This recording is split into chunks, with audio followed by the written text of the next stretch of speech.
Cool. This is Sarah. It's Saturday. I'm about to oil paint. I have brushes and stuff here, and I'm set up in a different orientation than I normally am. I tried to put together a little oil painting nook in the corner of my, I guess, half of the room. With a drawing horse, which is the thing I'm sitting on right now.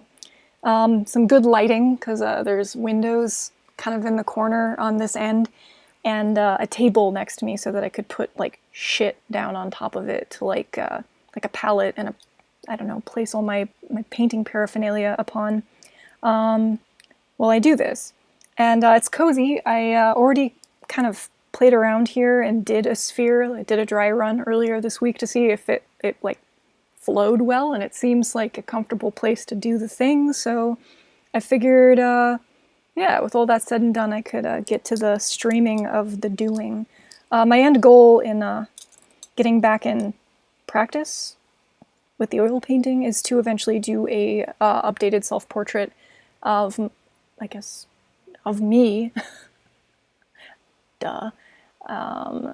I don't know, wearing some of the stuff that I've made recently. So I have all these cool pictures that I took for the sake of promoting Shiban and the like, and I think I'm going to pick one of them and actually paint it. Yeah. So hopefully I can brush up, and paint well enough to not embarrass myself in the near future. Mark actually painted with me this week. I think 2 days ago he made his first sphere. It was his first time oil painting. Usually he's the one teaching me stuff when it comes to electronics and coding and whatnot, but it was fun actually getting to show him some things that I know. And again, as a recap, when I was in high school, I went to a magnet school here in Las Vegas called LVA, and I painted every day. We learned a whole lot about traditional mediums and how to paint and draw and create realistic depictions and really hone our technical abilities. And no small amount of that time was spent actually just doing oil painting. Yeah, so I'm going to, before I get started, I'm going to throw the link to this stream out on my social media stuff. And then, yeah, I'll dive into it. But first of all, how are you guys doing? If anyone is actually in the chat hanging out with me, what's up? How have you been lately? Since 2 weekends ago, I guess. I think I streamed 2 weeks ago now. Where is it? Oh, my channel. Okay. There we go. Copy link. And go to the things and post the exclamation. Behold, everybody. Raptor will be painting. Oil painting's fun because it's not really like any other medium. It's kind of like it's alive. And it's very messy. I am doing the painting thing. If you'd like to watch or keep me company, I invite you to hang out. Doing the painting thing. Hang out.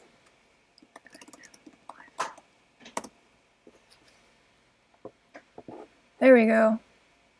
Post. Yeah, I've been using Facebook a lot more often because it occurred to me recently that like I spend all my time on Twitter, communicating with people on Twitter because my friends are there, like my friends in my professional circle are there. But all of my real life friends, like and my family and people that I know locally, people I tend to be closer to are actually on Facebook. I think me and Mark talked about this, and I'm assuming that that's the case for other people as well. I do need to post stuff there. Guess I can copy and paste what I said. am doing the streaming of the oil painting doing.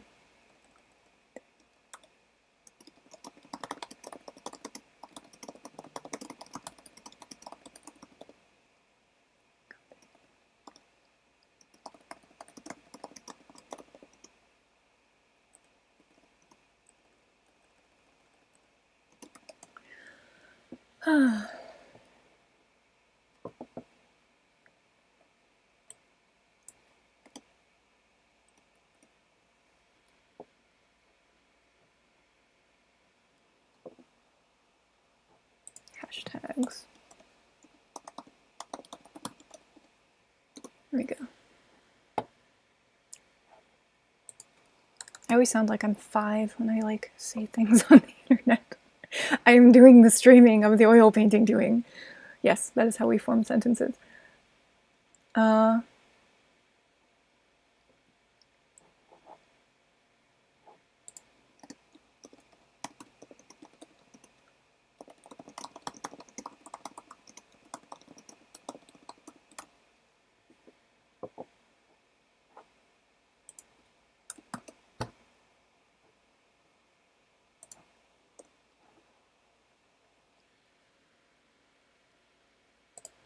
There we go.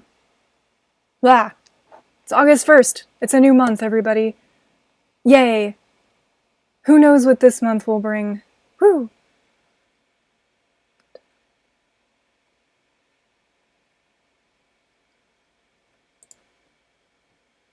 Okay.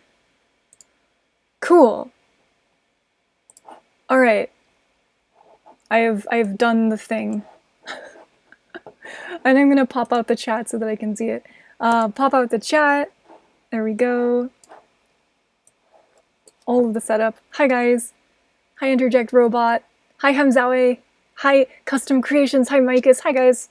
I hope you've been doing alright this summer so far. It's already August now. So I guess summer is almost over. I mean, here in Vegas it won't be, but in other places, yes. What window is this? Oh man. Okay. Sweet. Alright. So I'm gonna put this on a different... Yeah. I'm just doing some housekeeping before I run away.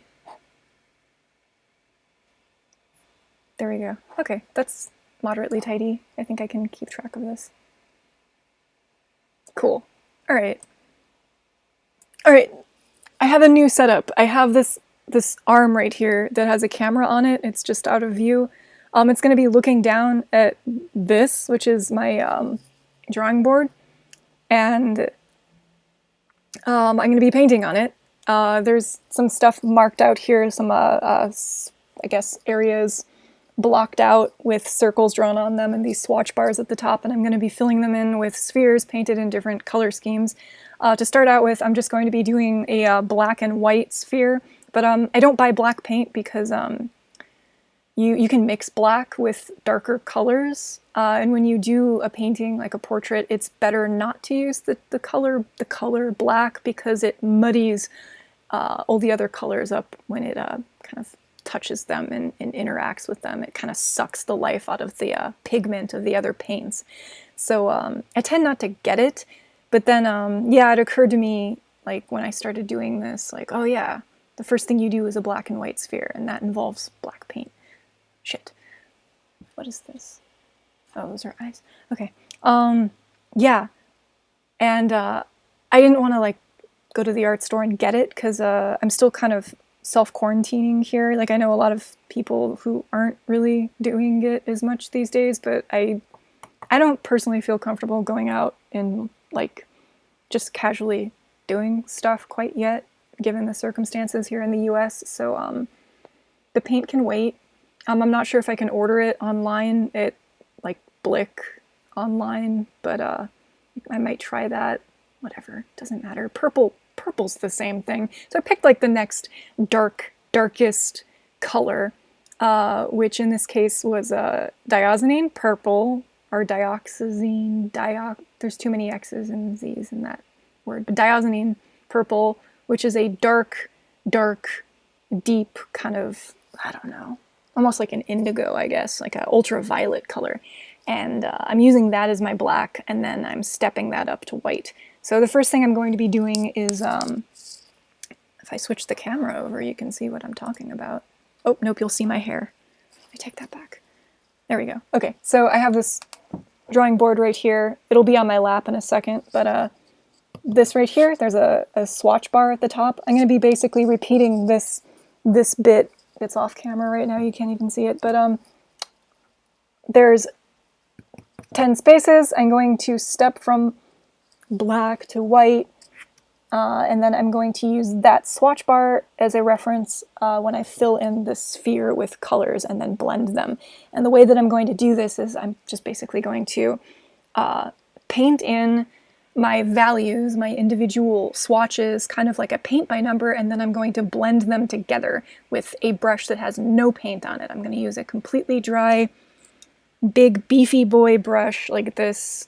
Not super big, but larger than what I'm going to be using, and I'm going to very lightly feather the seam between the colors that I've placed down and blend them together so that I get a nice, softly blended, rendered gradation on the sphere that makes it look like it's realistic.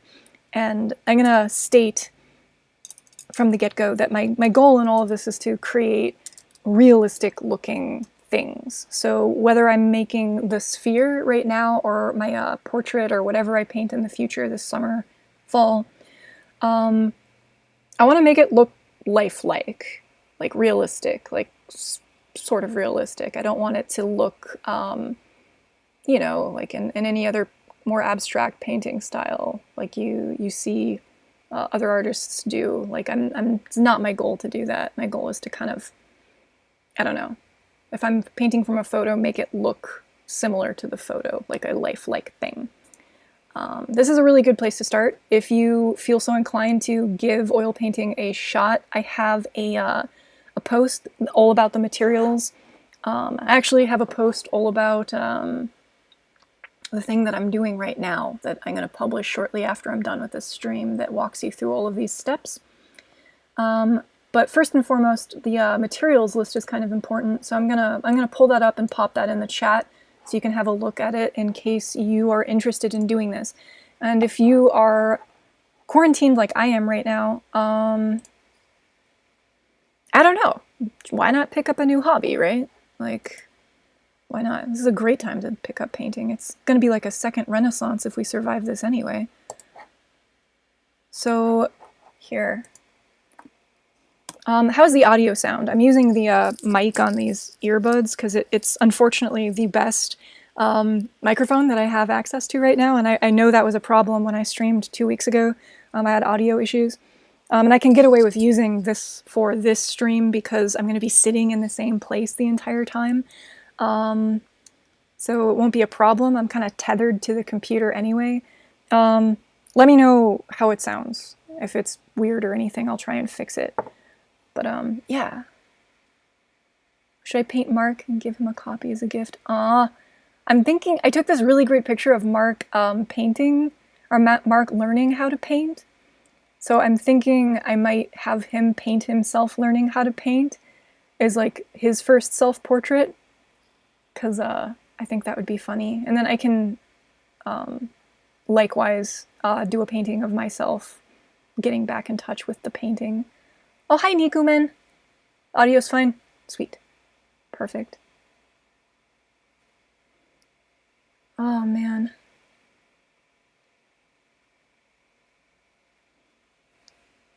On this painting. Cool. Emily, hi. Oh, it's good to have you on the, here. How are you doing? Oh, man, if you did painting, like, I would love to shoot photos of what we do back and forth and have a painting buddy. One of the things I miss the most about like life is when I was much younger, I used to get together with my friends and we would just draw, because I had more art friends back in the day from art school, And we would come home and we'd draw like crazy bullshit out of our heads. So like all of the stuff that I think that doesn't really have an outlet now, I would sit down with people and we'd just draw that shit. And it was fun. Like it was a really nice social exercise to do, and I don't have that really anymore. So maybe I need to actually organize like a drawing streaming conference call thing or whatever. Time for some happy little robots. Hell yeah. I should paint Noodle. Aw.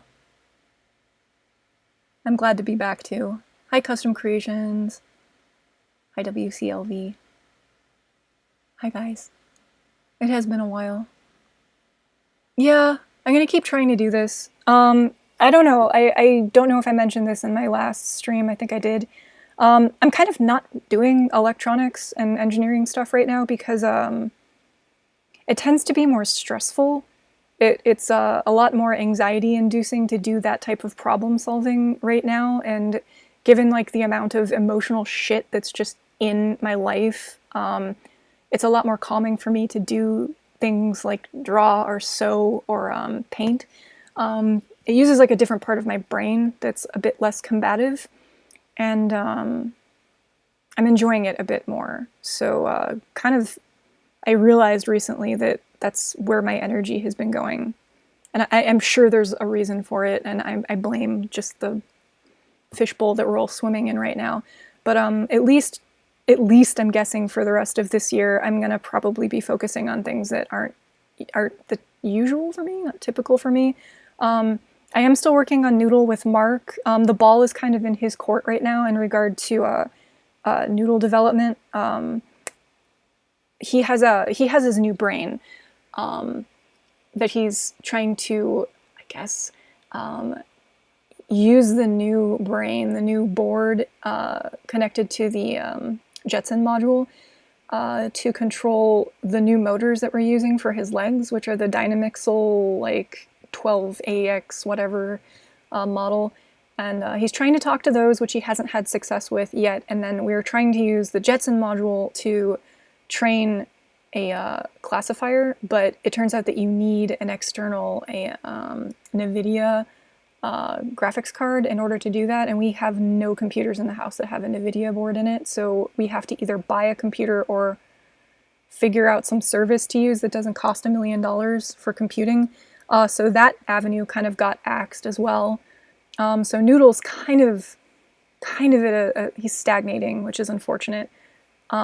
His new body, his old body, the original one, the one that everyone's seen most often, is coming back from Europe in the near future. I just got a word from my project manager that was in charge of where he was off romping around at in Europe, just contacted me and said that circuit is almost finished and he'll be coming home soon.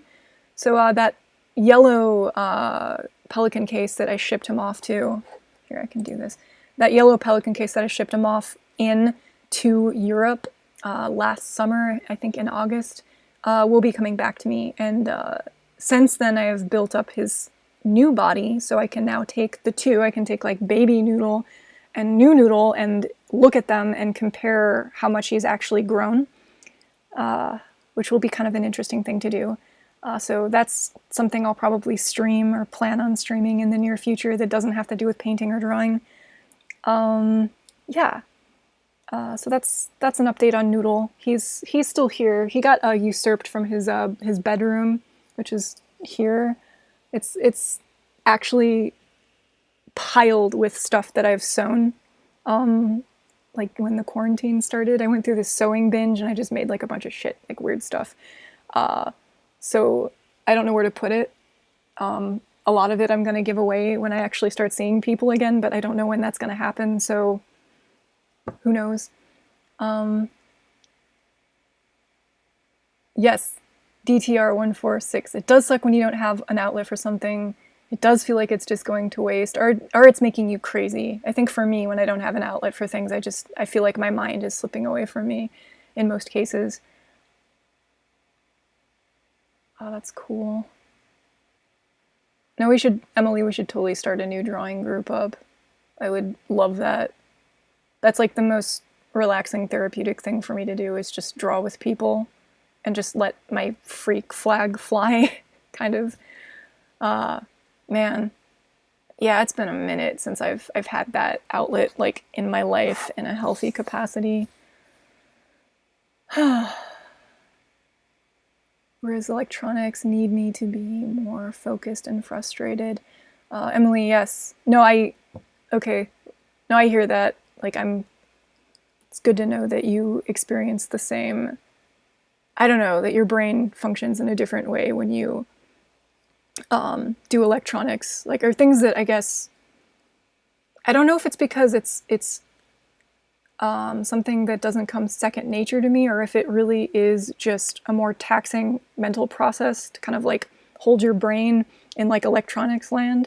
I'm not sure if it's because it's just by virtue of it being electronics and it being more like complex problem solving, or if it's because I'm kind of shitty at electronics, or like I'm hacky at electronics. I'm not sure what the reason is that it makes it more stressful for me. But in any case, the sewing's been great because it's methodical. I can just sort of sit down and execute, and it shuts off everything, and I can just sort of focus on the task at hand and become, I don't know, and my mind just lets everything slip away. I don't know. Going through chat. Yeah, my brain's been like a mess lately. Is anyone else going through like this weird period where you just feel like you're having stuff squeezed out of like the corners of your mind, like a zit being popped? It's like the stuff in the media or stuff that's happening in the world is just like triggering you constantly. Because that's how I feel lately. It's been a very emotionally draining year. What about repurposing a NVIDIA Shield? What is NVIDIA Shield? Like, for, what would I use that with? I'm sorry, I don't know. I'm like the least technical electronics person that does electronics every day that I know.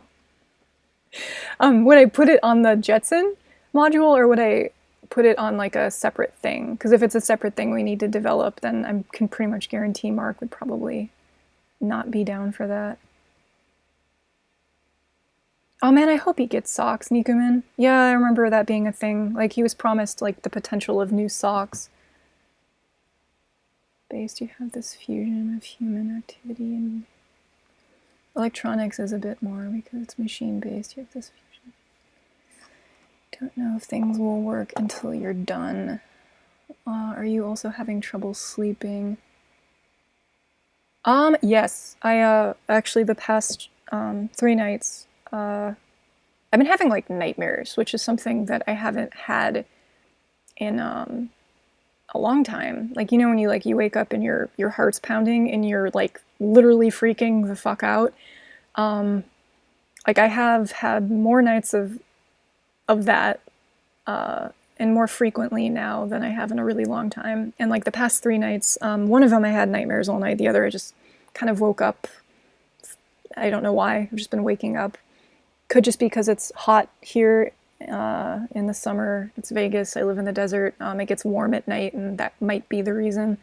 But I haven't been waking up feeling rested, which doesn't really help the situation. It just sort of makes it a lot worse.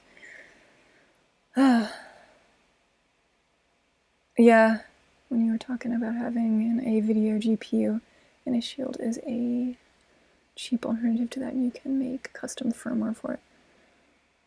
A video GPU.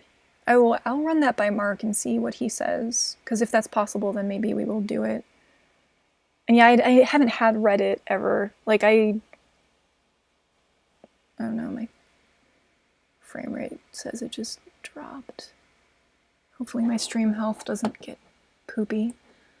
But yeah, I don't know. It's been a rough time, so I'm hoping that this whole process helps me, and if you feel interested in giving it a shot, let me know. Hopefully it helps make your life, I don't know, good and relaxing and more fulfilling and meaningful. That's the other thing. Painting's great, man. Tom, Reddit never will find a more wretched hive. Yeah, that's what I hear.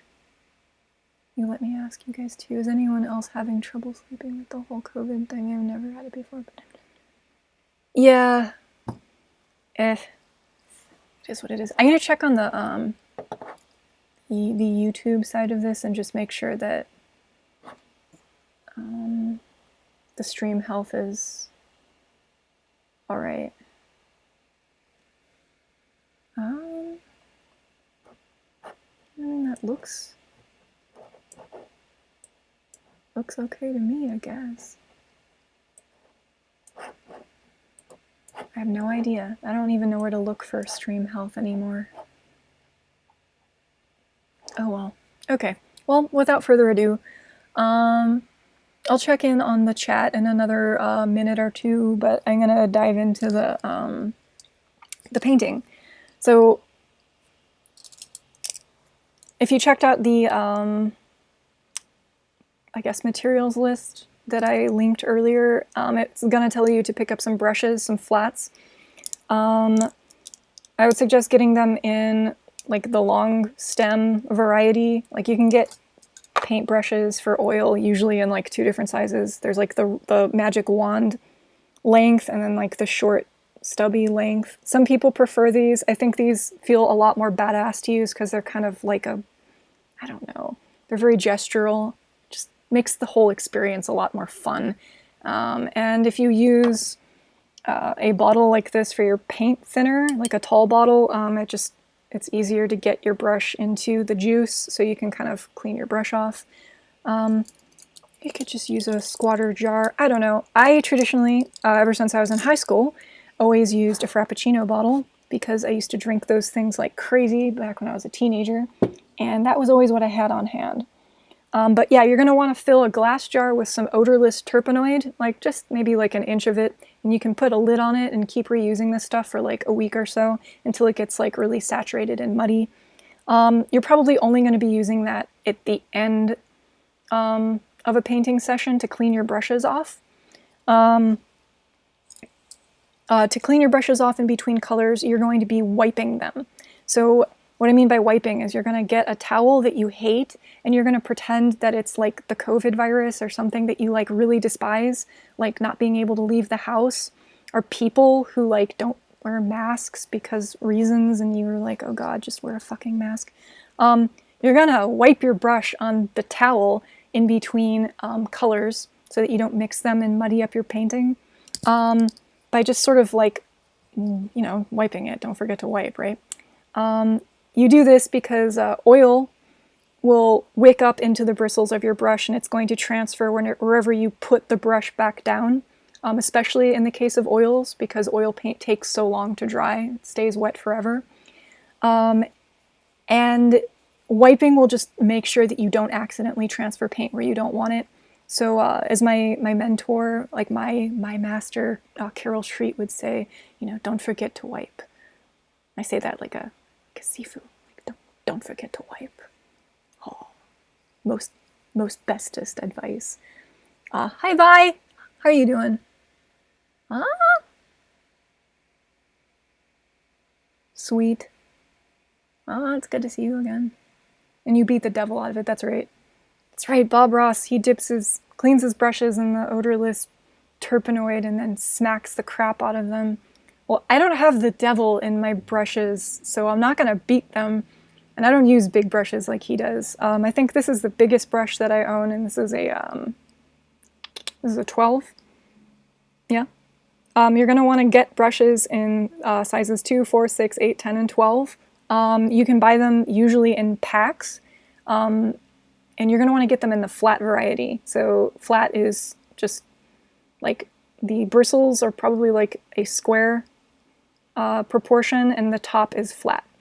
You can get them in packs, and you're going to want to look for synthetic golden Taklon on the packaging, and you know that they're golden Taklon because the bristles will be gold, and you can't really see that this had gold bristles anymore because I've been using it with purple paint and it kind of made it a gray color, but when you buy them, they're like a bright, like yellow gold color. You're going to want to look for those. That's your best bet. They're inexpensive. They have a nice umami to them, like I guess the flex of them, like the stiffness of them is really nice. I think it's a really great material or brush bristle material to start with. And you're going to want to get paints. And the paint colors you're going to want to get, I have listed in that materials list that I posted, but at the very least you're going to want to get titanium white because you're going to mix it with everything to lighten up your pigments and other colors. You're going to want to get phthalo blue, Prussian blue, yellow ochre, raw sienna, burnt umber, alizarin crimson, and cadmium yellow to start out with, and diazonine purple because I've always been a big fan of that. Get those colors to start out with. If you want to get like a cadmium red hue, you can do that too because alizarin crimson tends to be like a cooler red. That's a good starting point just for like getting, you know, being able to mix the most colors with the fewest amounts of base paint, colors, tubes, whatever. If you get the Blick brand, like generic student grade oil paints, or the Winton student grade paints, that's Winsor Newton's student grade, it's called Winton, W-I-N-T-O-N. They usually cost between $3 and $5 a tube. If you get professional grade, they're going to cost you like between $10, $12, up to like $24, $30, $40 a tube, which is insane. The difference is in pigment quality. You're going to get more vibrant colors if you use professional grade paint, but you're not going to be able to tell right now. It's not worth the amount of money given like the stuff that you're going to be painting right now anyway, so it doesn't matter. If I really like doing this, I might invest in some fancy tubes, but no, not at the moment. Not going to do it because I'm broke. Because I'm poor. Alright, so without further ado, I'm going to quit stalling. I'm going to start doing the thing, which means I'm going to have to switch the view of my camera downward again. Whack the paint, yeah, beat the paintbrush for 2 straight hours. Umami flex. With small brushes such as that, I just use soap. Yeah. Yes. Alright, I'm gonna switch down. I don't know what's making it wobble like that. It might be the fact that I'm touching the table. I don't know. Alright. I'm gonna get adjusted here. Oh god. Eee. Okay. So this guy's going up on my knees. And I think the thing that you're going to be looking at is this sphere right here. And I wish that I could center this a little bit better, but if I do, it's going to be inside my head. Because right now, if you can see it, it's already like right next to like my being right now. I guess I could swivel this a little. It's gonna rotate it in a weird, funky manner.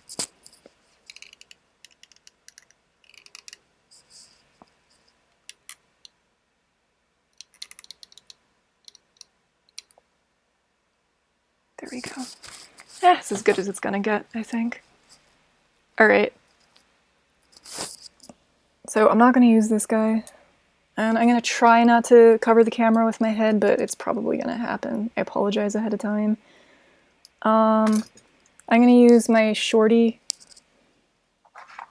I think Mark's got all my short paintbrushes right now. And I've got a palette right here. I'm using a lid. If you don't have a palette and you don't want to use a lid like I am, because I'm a barbarian, you can buy reusable canvases at the art store that have sheets of like wax paper. If you don't really want to do that, or you don't want to run to the art store because people are filled with disease, you can just wrap some wax paper around a book. That will also work. Keep in mind that the oil, or the linseed oil inside of the oil paint, will wick out of the paint and into the wax paper and kind of dry the paint out faster if you do that though. So I'm just kind of sloshing the paint around with the brush to make sure that I get a lot of it in all of the bristles. And I'm going to make kind of a well of this stuff because I'm going to be mixing small amounts of the other color into it to get my different values. And I'm going to kind of create little wells as I go in this direction. And it's going to eventually kind of mix into what I already have over here, but these are mostly empty and used up anyway, so it's not going to be that big of a deal. So I'm going to paint my first square right here white, and I'm going to slowly work my way to black, which is the purple color. And I'm using cardboard to paint on today. You can totally do that, but if you decide to paint on cardboard as your canvas, you're going to want to prime it with some gesso or some acrylic paint. Either will do. If you decide to use plain old acrylic paint, though, as your canvas primer, this is a technique that was passed down to me by my mentor, Carol Treat. You can cheat and bypass having to buy expensive gesso by mixing baby powder with acrylic paint. You're going to want to mix enough baby powder so that the acrylic paint has the consistency of like brownie batter. So not cake batter, like a good, I guess, legit brownie batter. And what that's going to do is give the paint something to stick to. It gives it some tooth. All right, so I'm gonna, when I have that white square filled in right there, the next one is, oh, you can see it now. Okay, it's very ever so slightly darker. You'd call this a 10% gray if this was actually grayscale. The thing you want to note is it does not take a whole lot of paint or like pigmented paint to affect titanium white, which is what I'm using. So you just want to like just tease the side of this nugget right here and very carefully, oh, I might have even used too much. Tease it and then mix your paint, and that's actually probably even too dark. If it is, scoop some more of that white in there, dilute it a bit, because your white paint is gonna eat up that pigment and swallow it. There we go, it's probably a little bit better. I'll just use up this whole well. That's okay, it'll get used. That looks like a 10. That's a good 10. I'll take it. All right.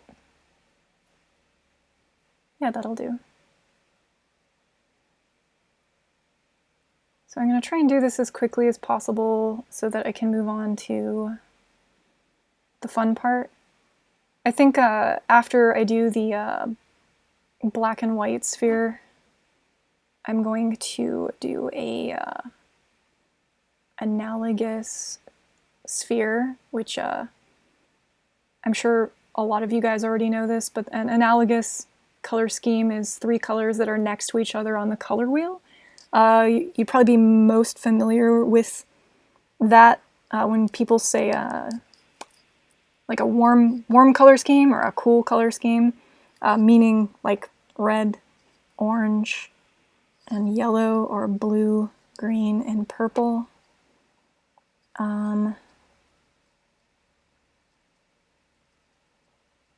What they mean is a warm analogous color scheme or a cool analogous color scheme when they say that.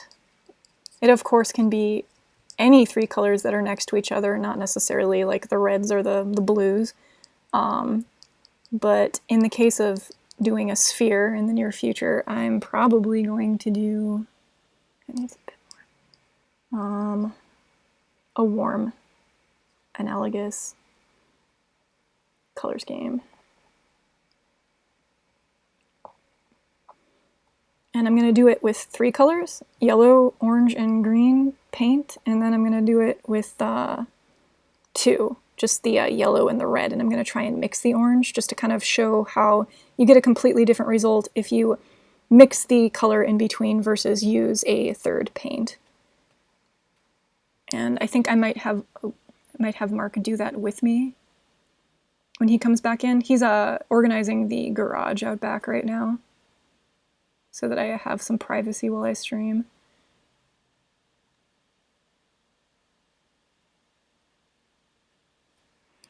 Oh, my head's totally in the way, isn't it? Oh man, that's gonna be a problem.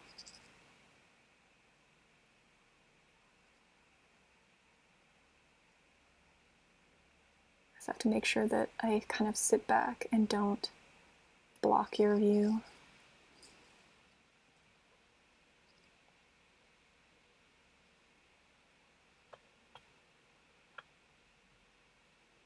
Umami bomb.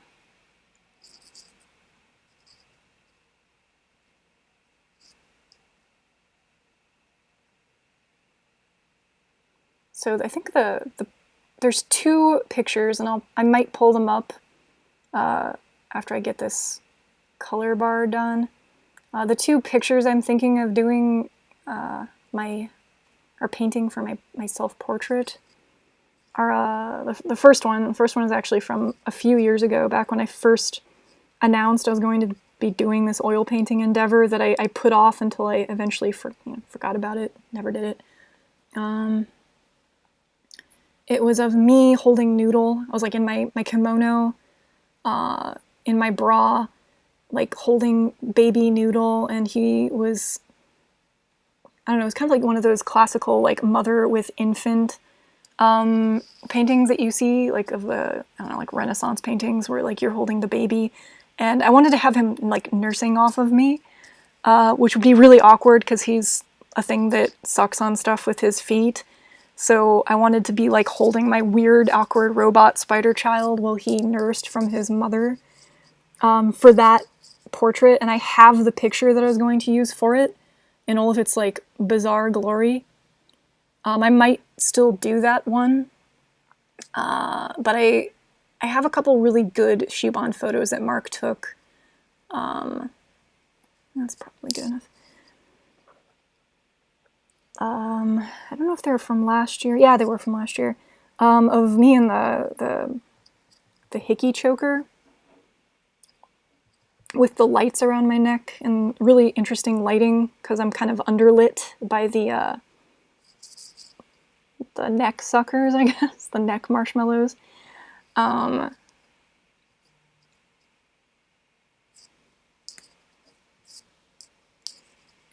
I might do one of those. I mean, I guess I could always do both.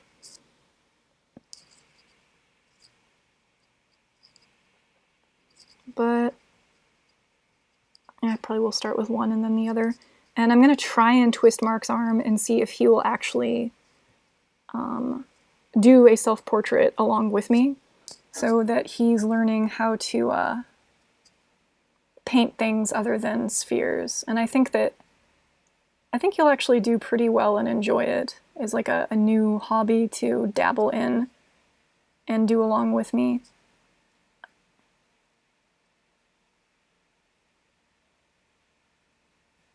Could probably be a little bit darker.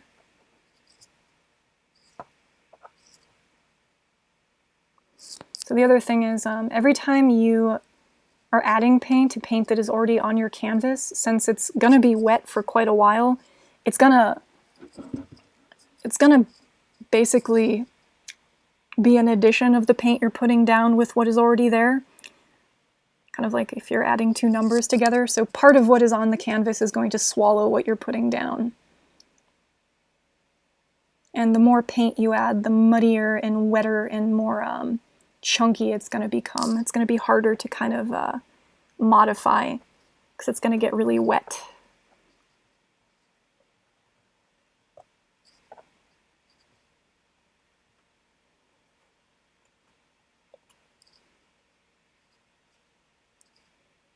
Now I'm adding more and more.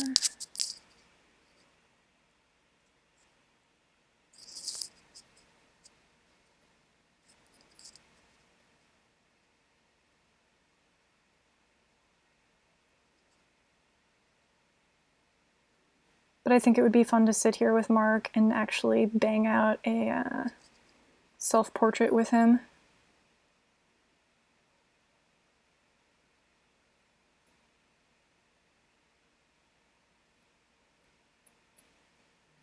think, I guess I can tell these stories while I'm doing this. My first self-portrait that I ever did was in black and white. And back when I was an art student in high school at LVA, my mentor was, her name was Carol Treat. We called her Treaty. She was completely awesome. She was like our, I always say that like LVA was like going to like Hogwarts. So she was sort of like our defense against the dark arts professor. And she taught us everything we knew about painting in the beginning, like all of the foundation basics, like kind of like in a classical sense. She classically trained us to paint as we did. And one of the things that she had us do for our first portrait was we had to, she kind of injected some level of conceptual development, like a prompt for conceptual development into the portrait. So we had to draw a number out of a hat, and the number corresponded with some piece of like junk in the art room. And she was a avid collector of like oddities. Like she would collect really interesting shapes. So she was probably where I got my shape hunting propensity from. She would collect interesting objects, like found objects in the world, and she would curate them and keep them in her room. And for our first portrait, she had us basically at random select one of these. It's going to need to be really way darker. She had us randomly select like an object from the room. I think it might have been even 2 objects. And then out of another hat, we had to select a word out of a hat that was I think it was an adjective or a feeling or an emotion or something. And then we had to pick from a third hat that had a random body part listed in it. And I think the body part related to what needed to be in the portrait, like as the focal point.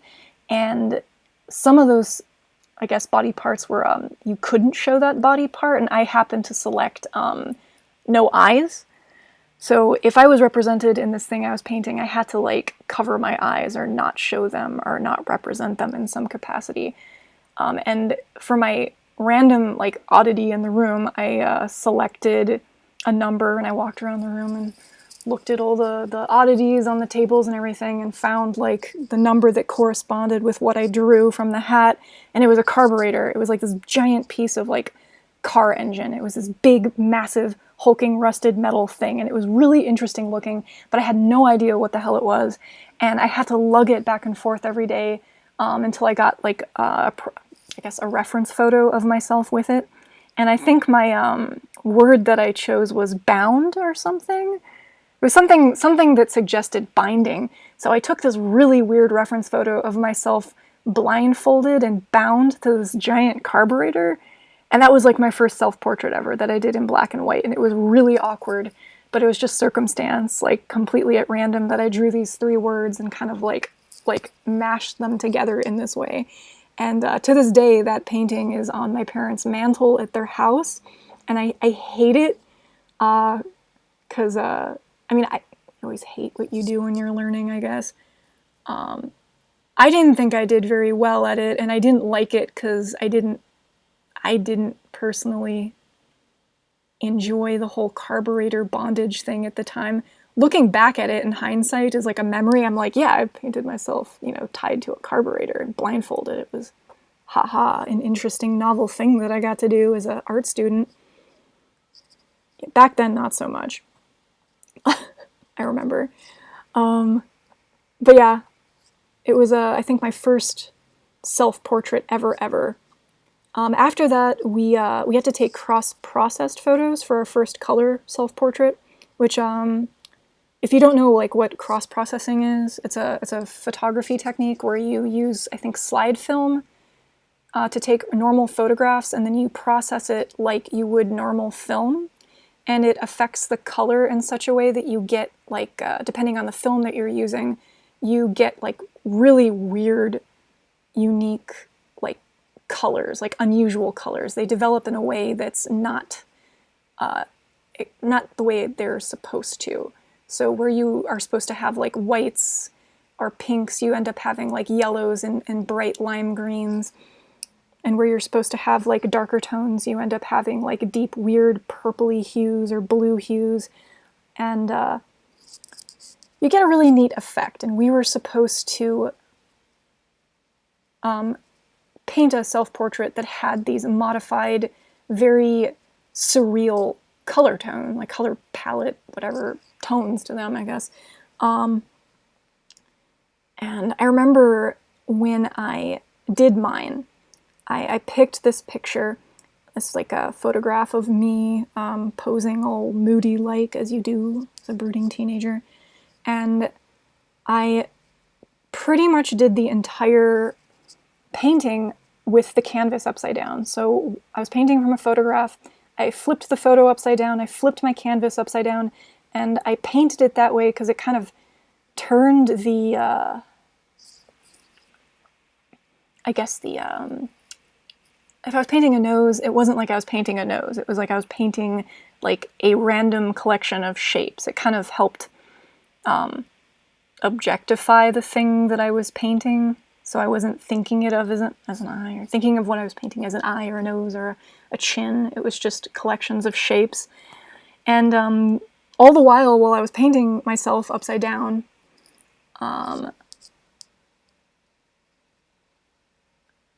I thought it looked really good, and I was feeling very confident about it. So weeks go by, and I'm painting this upside down color self-portrait of Moody Sarah in the courtyard of LVA, and it finally felt done. So I take the painting and I flip it upright so I can see what it looks like in its completed form. And it looks like utter garbage. And I hated it. And I couldn't for the life of me figure out what it was about my face that looked completely off. Like gremlin-like off. It was like window liquor Aphex Twin off level, like horrific, like that. It had that same effect. So I panicked. I didn't know what to do at first, so I stared at it for like a good day and got some feedback on it, and then I started reworking it. Long story short, I ended up hating this thing. There was nothing on earth that I could do to it to make it look less hellacious in my eyes. And people were telling me, like, eventually they're like, it looks fine, just leave it, But, you know, you're your own worst critic. I hated the damn thing. And I ended up hiding it. We had these lockers in the art room where we kept all of our art supplies and canvases and crap. And there was this big metal container with individual lockers built into it, and I took the painting and I shoved it on the very top shelf, like above where there's just, you know, things being stored and spider webs and dust and shit. And I hoped and crossed my fingers that it would never see the light of day again. And it turns out that after our senior year, and this was maybe 2-3 years later after I had made it, the year that I graduated as a senior, we were leaving the art room. They had built a new building for the art department entirely, so they were packing everything up and they were moving into this new space, this entirely new space. And it ended up being unearthed. It was found while they were moving. And I had already left, and the portrait ended up getting kind of usurped by one of the other art teachers, also a friend of mine, and she has it to this day. And I always joke around that that thing is like my original Horcrux, because I hate it, I loathe it. I loathe it with all of the hatred of my, like, angsty teenage Sarah soulness of whatever. All that I was back then, like every fiber of my spiteful, hateful teenage self despises that thing. And it exists to this day. It's my original Horcrux. Now, as an adult, I'm really happy to know that someone found it and took care of it, and it still exists. But there was a time that I was very sad to know that it didn't just get eaten up by time. I I don't really remember what it looks like, which is okay. I know that I was posing all moody-like, but that's it. And I'm yellow. And I look bad. What other self-portraits have I done? 10 years ago. So this was, oh god, 5 years, no, more than that, shit. 15, 8 years after I did Moody Sarah cross-processed photo, the Horcrux, the original Horcrux, which is 10 years ago now, which means that that Horcrux painting was done 18 years ago. Oh, I'm old. Oh my god. Wow. Sorry, I'm like clipping. Turn myself down. I just saw that spike. Stop yelling, Sarah. Jeez. Yeah. So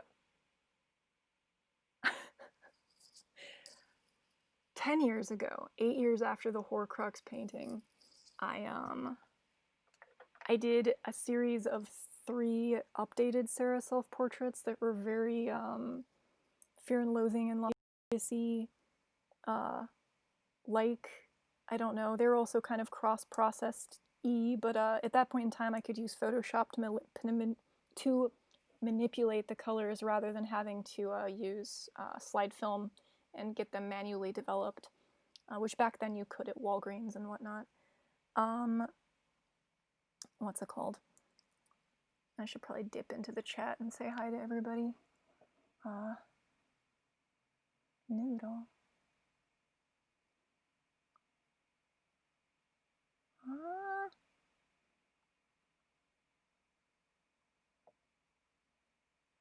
Nudie. Keep yelling.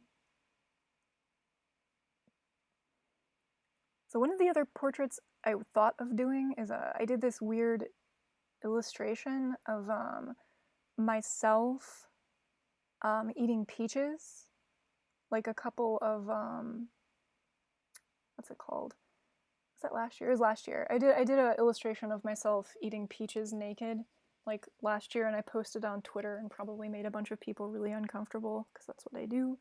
I was thinking of actually taking a real life photo eating peaches in the same pose, the same manic pose, and doing like a classical style, like Botticelli-esque painting of me eating peaches laying in a bed of like fluffy sheets, silk sheets or whatever, in a silly way, but also like actually in fact like nude, like a nude of myself.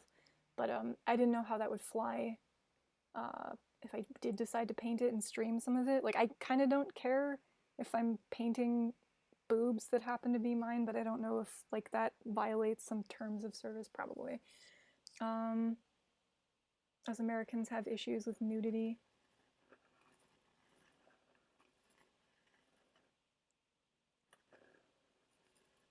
Such as it is. So the thing that I'm doing now is I'm blocking in zones. So I mentioned this earlier, but the painting, I'm doing them too big.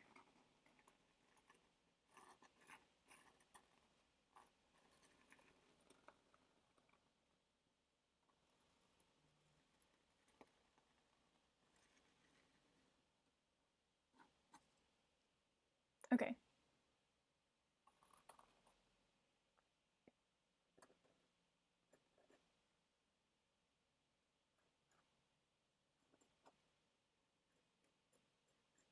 Okay.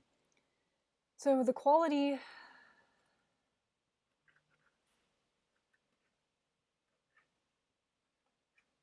of lines that you'll draw, you know how you know a globe, right? There's like latitude and longitudinal lines on a globe. The way that light works when you're making an artificial light source is it kind of radiates out from the point where the light strikes the object. So if the light source is hitting the sphere, like right here in the top left, your gradations, like your gradation of color values, whatever, not color, your gradation of values are going to radiate out from this point. And to start, you're going to block in defined separate chunks, kind of like I did right here with the color bar. You're going to basically have a boundary where they touch, but they don't blend yet. And the way that I found works best to do this is you do every other value, and then at the point in time when you do blend those values together, you end up getting the in-between value in the blended area. So I'm going to paint a value number 3 section right here where the light source hits, a value number 5, 7, 9, and 7. And when I blend them together, I'm going to get the 4, 6, 8, and 8 right here. Now, the reason why I'm not adding a 2 or a 1 up here at the top or a 10 here in the middle is that after your sphere is nice and blended, like decently, like well, you're going to add the deepest, darkest blacks and the very lightest whites last at your discretion to make things pop. It's going to be one of the last things that you do. So you're basically creating like the core color chunk right now, if you will. I usually block in my values to some degree. I might not do this many of them when I do like a self-portrait, but I will try to kind of map out where I see the midtones kind of like shift into shadows or highlights. So I will at least have like 3 kind of blocked out when I do a face or an arm or a hand. For this, this is 1, 2, 3, 4, 5. It's 5, whatever. You're going to want to very, very lightly just sketch in your longitudinal lines, I guess. So if the light source is coming from here and this is your axis, you're going to want to just very lightly draw them in. And when you do this, you're going to want to make sure that you don't just draw straight lines across the sphere. You're going to want them to follow the contour of the sphere so that it is descriptive of the roundness of it. If you draw them flat or kind of wonky, it'll make the sphere not look like it's a round object. It'll make it look like something else. The way in which you map these out really does lend itself to the dimensionality of the shape that you're painting, so you want to make sure that you get it right. It takes practice, but they're effectively like ellipses, so practice making globes, I guess. So now that I drew these in, I'm going to mix 3, 5, 7, and 9, and I'm going to block these in paint by number style. So that's the next thing I'm going to do. I'm going to peek at the chat. Aw, exclusive socks for Noodle. Noodle's the baby. All right, I'm going to start wiping now because my brush is actually quite saturated. This is the point where you're going to want to start cleaning your brush off quite regularly, I would have to say. And I'm going to try not to block the camera. Maybe if I sit behind it like this and aim it down, that'll work better.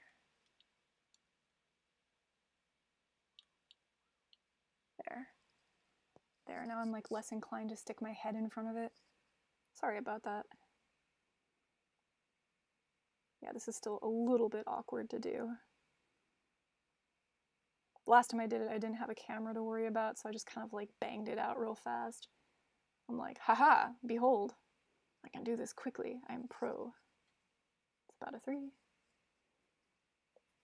Mark did a really good job. I think his sphere is better than mine. I have to say, I'm very proud of him. He did a fantastic job rendering his first blue ball.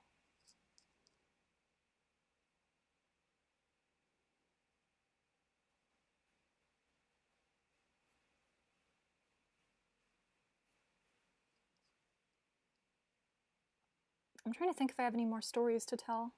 I know I do. I'm just trying to think of which ones would be good to mention now. We took a lot of reference photos when I was a student.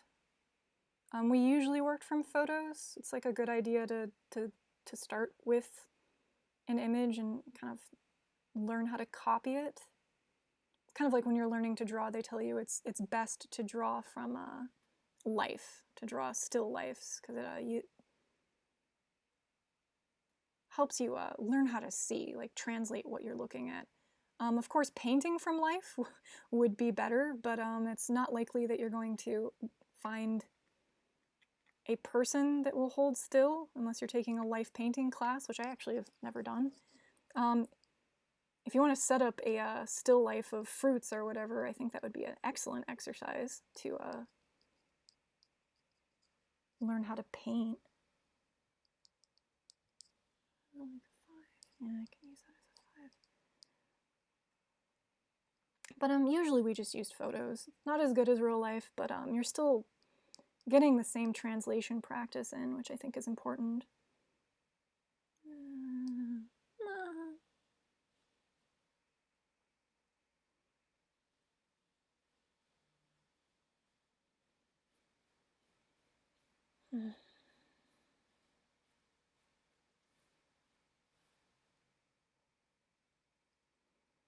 So one of the things I'm really bad at, and I was bad at it as a student. Ah, there goes my head again. I was bad as a student at remembering to mix enough paint, and I seem to still be exactly just as bad. I used to actually grind all of the bristles off of my brush, trying to use every last smidgen of paint that was in my brush to avoid having to remix a color. My smallest brushes actually got worn down to nubs, like practically down to the metal, and I never really learned the lesson not to do that. It's like I'm being too conservative with the amount of paint that I mix.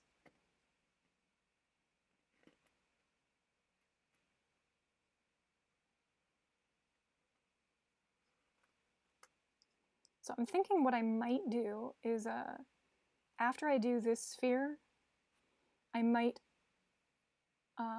end the stream and then try and recruit Mark from the garage, because it's getting hot outside. I don't want him out there much longer moving crap around in the garage anyway. I'm going to encourage him to halt his self-loathing practice of reorganizing the garage in this Vegas summer heat and paint with me this afternoon. So when I do the warm analogous ball, I might try and have him do one with me. He actually has a canvas that looks exactly like this set up at the other end of the room. So I might try and get him to... Why is my phone exploding? Oh my god. If it keeps doing that, I'm going to have to... Oh, is it turned down too much? Is this better? Oh god.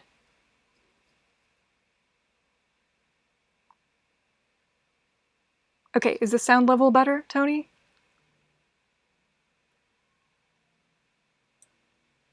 Okay, I'm gonna keep talking. I'm not entirely sure why my phone is exploding. I'm going to ignore it like it's not happening for the moment.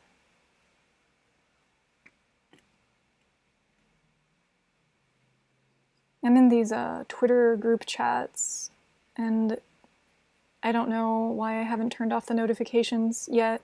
I might have to. But when my phone starts blowing up, it's like really blowing up. Okay. Mixing a 7.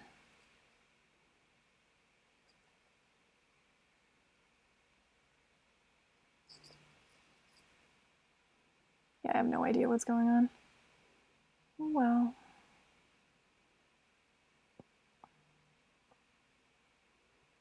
I don't know if you guys can hear the buzzing or not, but yeah, stuff is happening. It's a little dark.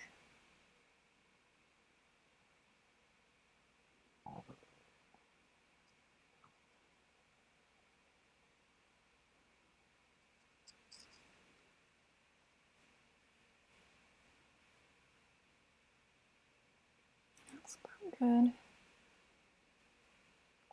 Tony, are you painting today? Are you gonna paint today?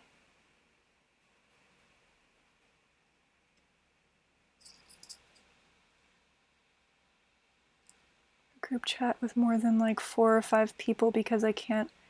Yes, Emily, yes, yes, yes. Yeah. I don't know what one I'm in. I don't want to leave it because I feel like all my friends are there. And I don't want to not, I don't know, I don't want to not be in the cool friend zone place where we all keep in touch with each other, but yeah, it's definitely annoying when people are chatting about stuff. I just recently figured out how to turn the notifications off Discord because that was always an issue during streams, I remember. And I just ignored it. Rather than fixing the problem, I just sort of like swallowed it, as you do.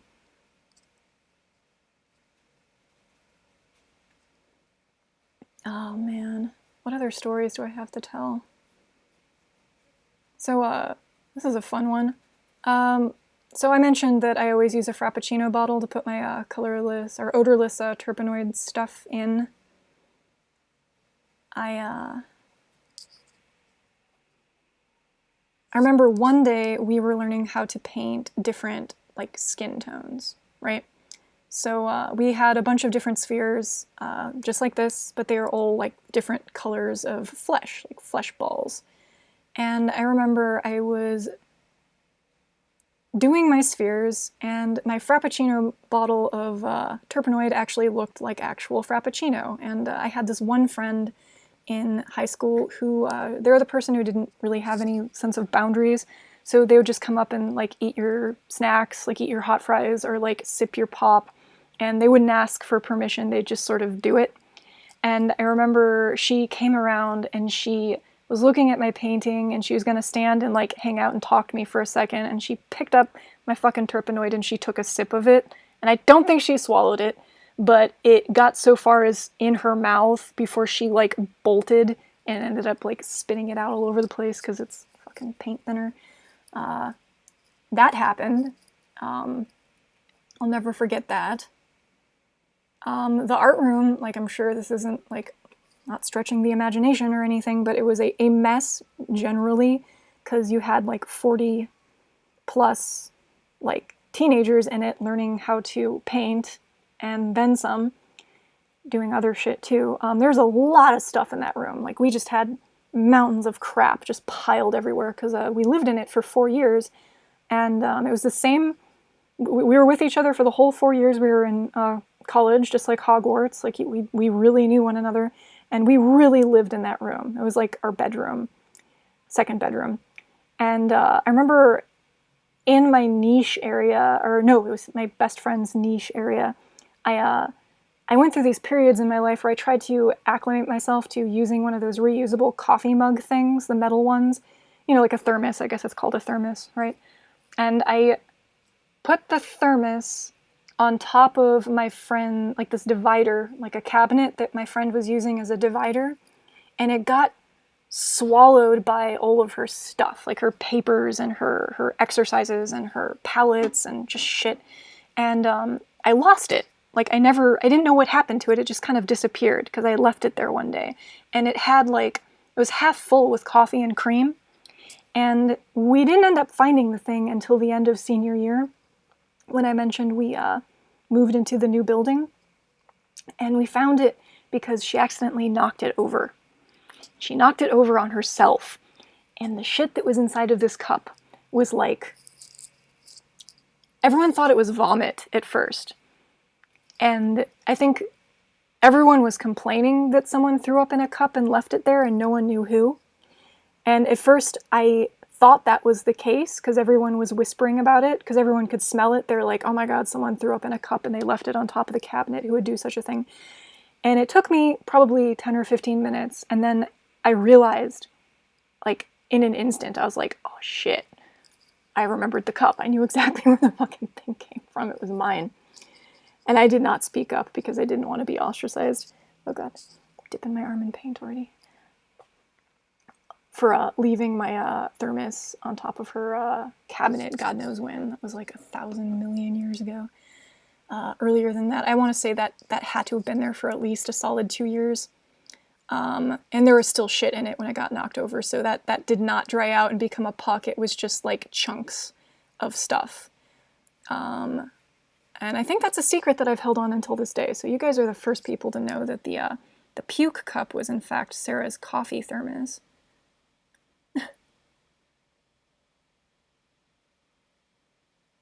That was a fun time. I have other stories that I want to tell you guys, but I was doing this vlog, the fart vlog thing, where I talk about like theory and stuff, and I have a couple of, I guess, I'm gonna put this down for a second and turn my canvas. I have a couple of, oh man, the edge of this board is splintery, holy crap.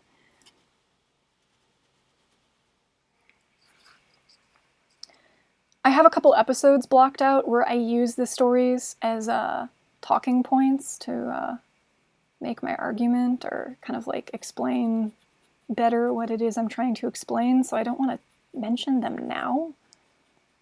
I guess it wouldn't really matter. But,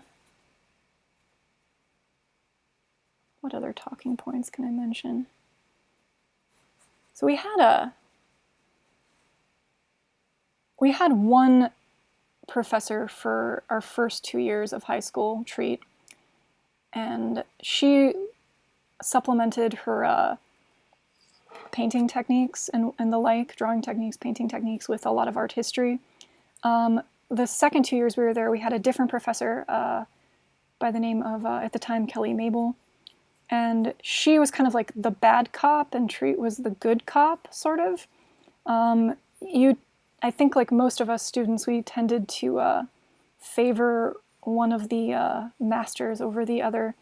Michaels, I'm sorry. Kelly Michaels. She got married, so it changed from Michaels to Mabel. But in any sense, she was theory heavy. So she was into conceptual development and the like, which is very important once you start kind of getting your toes very wet in the art doing. A lot of us didn't really like that. Some did. But we started doing that a bit more.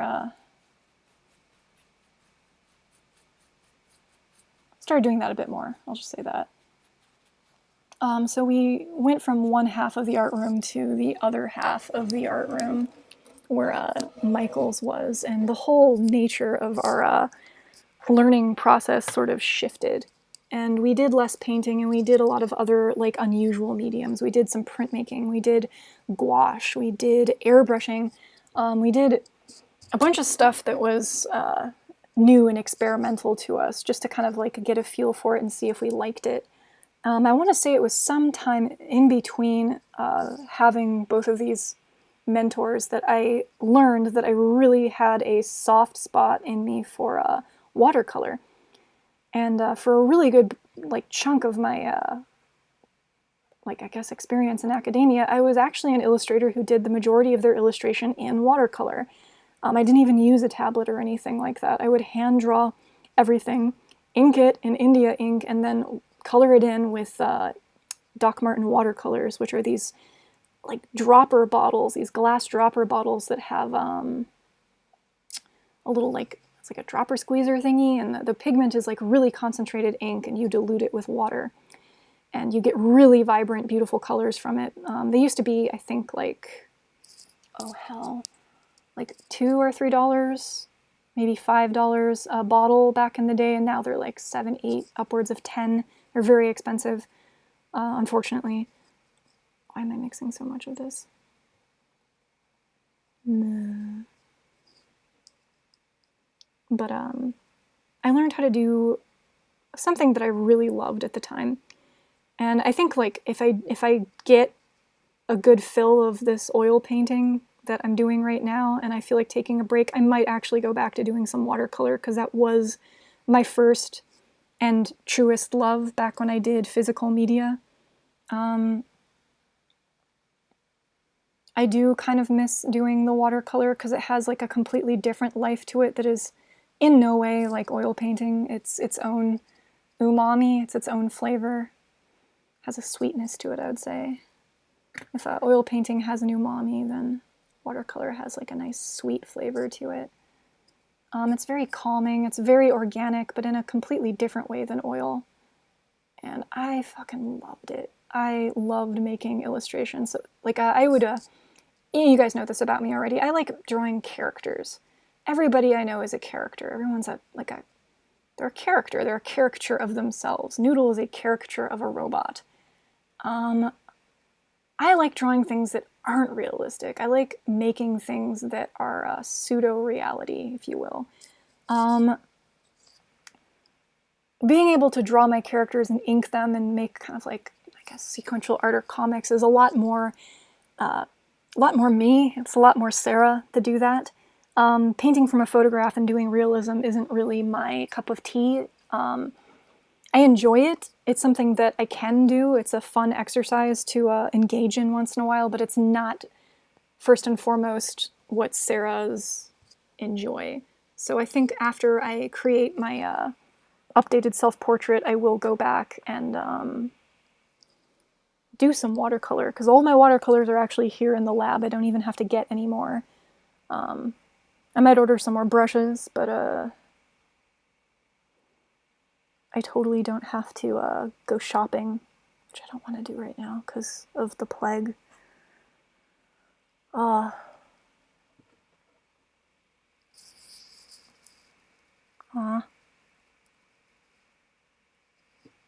He is my baby. He is a real robot and he is my baby. But he's like he's a caricature of a space probe, I guess. That's probably a more accurate thing to say. Let me see. Okay, so the next thing I'm going to do now that I have this blocked in, and I can already see there's like this like off color spot right here. I don't know if the camera's picking it up, but there's a weird color abnormality right here, and that's actually because my gesso, when I gessoed this board, it didn't get placed in this area, so it's getting to, it's changing shade. It's getting kind of dark right now. That's because the oil is absorbing into the cardboard. So that's gonna, no matter what I do, that's gonna be a little weird looking, I think. But in any case, I have a thing right here, like my big dot is kind of not in the right place, but whatever, it's okay. It looks kind of like Saturn or something right now, right? It's like a planet. I need it to not look like a planet. It needs to look more like that right now, which is, I don't know. This also looks like a planet. It's like a planet if, I don't know, the light's diffused or something. You want it to not look like a separated stratus-y thingy like this. And to do that, you're going to need to blend the colors into one another. And to blend, you're going to need a brush that's completely dry and doesn't have any paint on it. Now this is, it's stained. Like there's some purple on it. That's just because I've used it to do this one. I've since cleaned it and let the terpenoid kind of go away. Yeah. If you have a bigger brush than this, I would go larger. I think larger is fine. Smaller, probably not so much. But what you're going to do is you're just basically going to use very short, controlled movements and a very, very, very extremely light, like angel kiss light pressure. And you're going to very gently start brushing the brush on the seam between the two colors until you start picking up paint and you see it starting to blend in to one another. And you're just going to try and close up the gap between the two colors, if there is any, to start. And once you do that, you're going to actually start blending the light color into the dark color. And this is when you're going to need to start wiping. Wiping is going to become paramount now, as I mentioned before. Oh, and I'm gonna try my damnedest not to block you with my head. So I'm gonna move this closer to me because I like having it right up in my face when I'm doing the blending so I can see what I'm doing. So I'm actually going to hold the canvas like so that I don't lean forward and block you guys. Really don't want to do that. But I need my towel because I need to wipe. Oh God. Wiping is so important when you do oil painting. Don't forget to wipe, guys. I can hear Treat's like voice in my head. Don't forget to wipe, Sarah. Don't forget to wipe. All right. Now, this is the most technique-y thing you are going to need to nail while learning to oil painting. Learning how to oil paint. Learning how to oil paint is the blending thing. This will take a little bit of like feeling out, and you're only going to learn how to do it through the act of doing it and just doing it until you grok it. So when you start blending, I don't even really know what to say. There is no verbal like instruction that I can give you other than like, you know, do short, light strokes or whatever. But you're just going to have to kind of do it. You're just going to have to do it, really. That's all I can say. And you're basically like patting the canvas and wiping a lot. Like once you start like picking up paint onto the bristles of your brush, you're going to wipe and you're just going to gently start feathering the light color into the darker color. And you're going to, as a result, kind of create the in-between tone, and very slowly at that.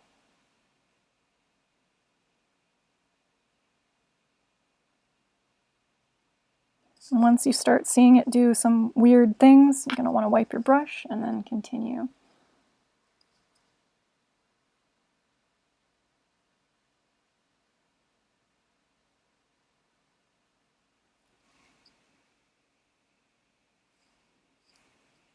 I wish you guys could like audibly yell at me if I block the camera with my head, because I actually can't see if I'm doing that or not right now.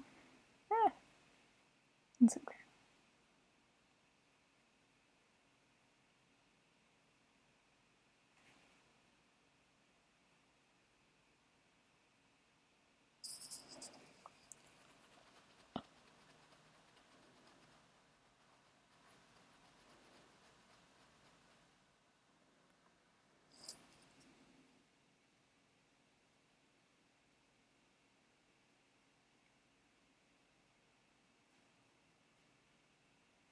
You're like patting the canvas, you're petting it. See those strokes? Once you start doing that, that's when you know you need to wipe. See, Bob Ross never told you about wiping, but I'm telling you about wiping. So one of the things I'm going to try and do is find actual pictures of these elusive self-portraits that I've done in the past, so I can show you stuff that I've done, especially over the years, since I've been doing this for like 20 years now. Fuck. I'll try and find some of the stuff I did back when I was a student, just so you know what I've done in the past, like before I started doing robots and tech and electronics. I know I have my actual portfolio with the actual physical pieces at home at my parents' place, but I really don't want to go visit my parents right now and pick that stuff up. So as soon as like, I don't know when that's going to happen, so I don't want to make any promises, but like as soon as I feel confident about visiting my parents again, I might actually go and take some pictures of my old work and post it up on my website just so I can be like, hey, look it. I used to be an art wizard.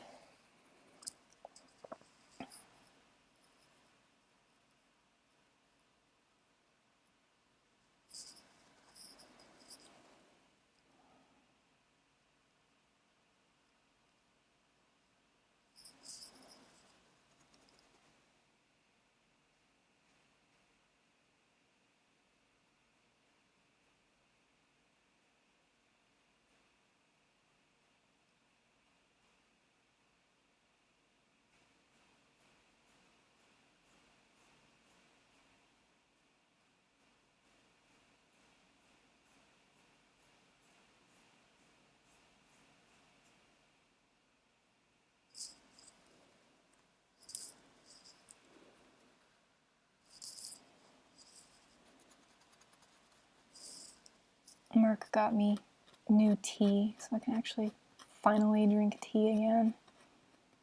I was very bad. I let my tea go stale.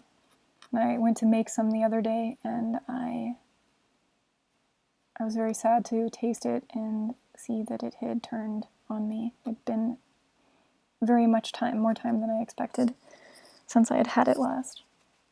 I do not know why I started with that ring and not the one above it. I just realized I did that. Very bad, Sarah.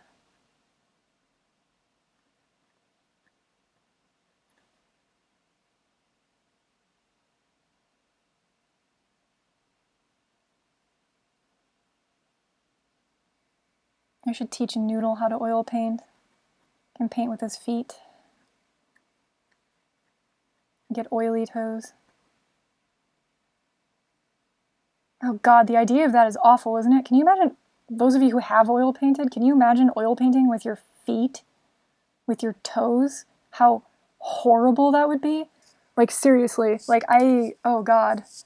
That's the other thing about this. Like, if you do, for whatever reason, decide to give oil painting a try in the near future, and you haven't done it before, you will learn what this process feels like, because there is a definite, like, sensation that you experience physically when you're oil painting, in the form of, like,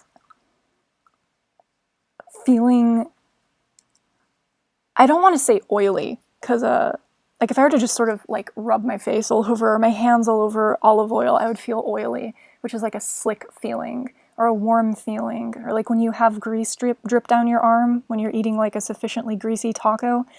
There's like a feel that comes with that.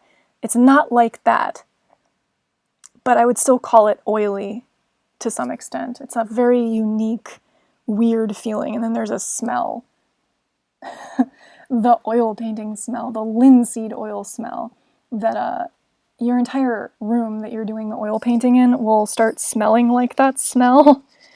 Like the lab right now, normally, which I don't know what the hell this room smells like, but it smells like oil paint right now, and that's not gonna go away until I put all this shit someplace else. But that is the smell of the room now. And it's not super strong. It's not to say that, like, it's an annoying bad scent. It's just definitely characteristic of doing the oils.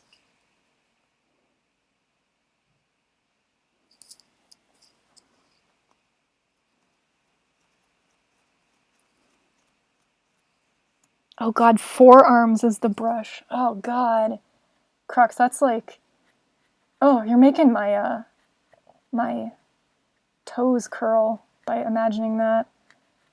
Man, like, I mean, I think it's cool. Like, the idea of using parts of your body as the brush is like an interesting, like, thing to do, because you definitely get like a unique effect doing it. But man, like, ugh. You might, like, I don't like being sticky. Like, Crux knows this. I hate being sticky or otherwise. I just don't like having weird, like, I don't know. I don't like it when my body feels like it's covered in like weird fluids and stuff. That's really bad sounding. Oh my god. Especially when you can't like wash them off, and this is like a feeling that you can't wash off very easily. And I hate being like saturated in like gunk, I guess. I mean, who does? I don't know, maybe you do, maybe people do. The idea of being covered in oil paint particularly sounds like one of the least pleasant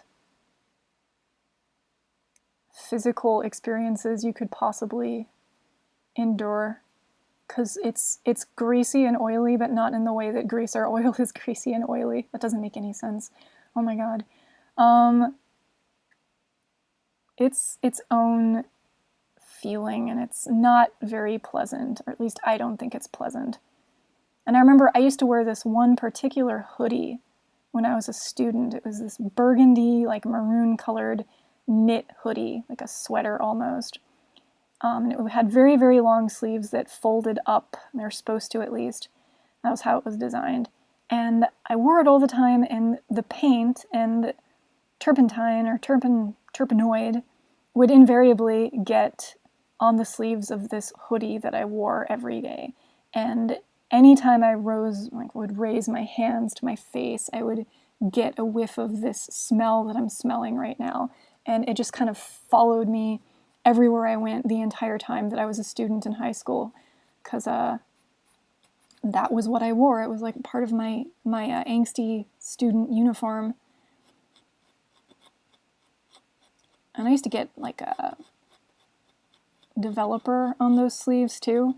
And I have to say this, like when I actually started working in a machine shop in Chicago, once I started doing like robot stuff, I used to get machining oil in the sleeves of the sweaters I wore as a quasi-adult back in my early 20s.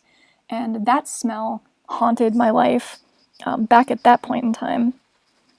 So I had this one sweater that I think I got from, I want to say it was Gap. It was like a gray, like cowl neck sweater that I love the shit out of.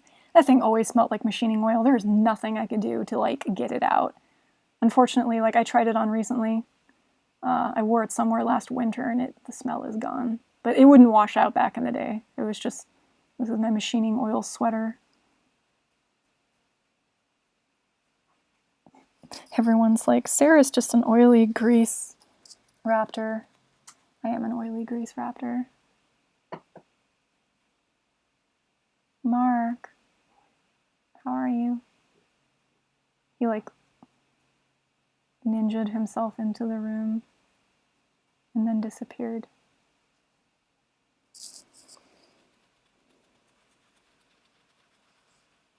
Happy little sphere? Happy little sphere. I remember hearing that somebody in stone lithography made a printing stone by pressing their face to it everywhere, like literally smearing their face grease onto the stone to create the image. And if you aren't familiar with stone lithography, the way that you basically prepare a litho stone for printing is you use oil and grease basically to act as the area that is going to absorb the printing ink, because when you process it using different acids, the acids etch into the stone more where the oil is present and make that part of the stone porous. And the way that you put ink on a lithography stone is you, once you draw your image, treat it with acid, and then wash the image off. Before you roll it up with ink, you soak the surface of the stone with water, and the porous areas that were treated by the acid, which is where you put the grease pen down to make your marks, those areas absorb more water. So when you roll the stone up with ink, the porous watered areas repel the ink, but they stick to the areas that haven't been treated or didn't have your markings on them.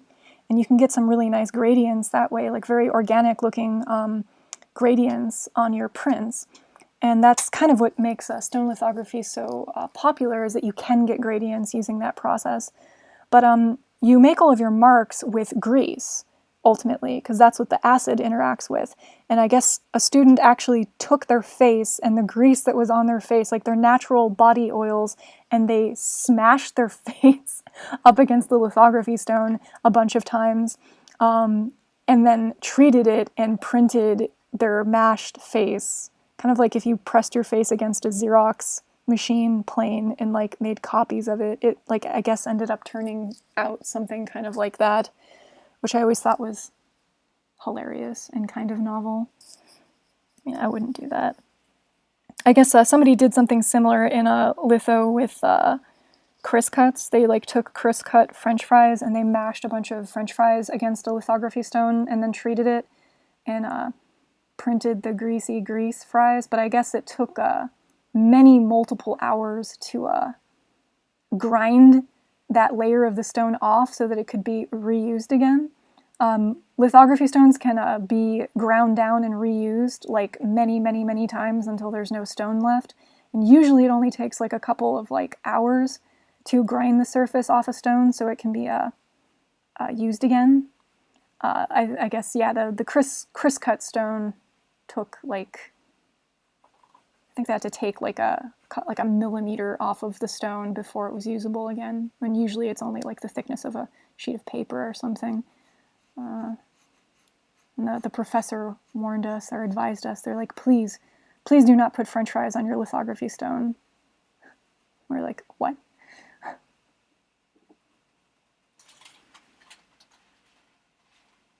I only took stone lithography, which is something I was very, very interested in as a student. I only took it for 1 semester for the introduction class because stone lithography is actually like incredibly toxic to do.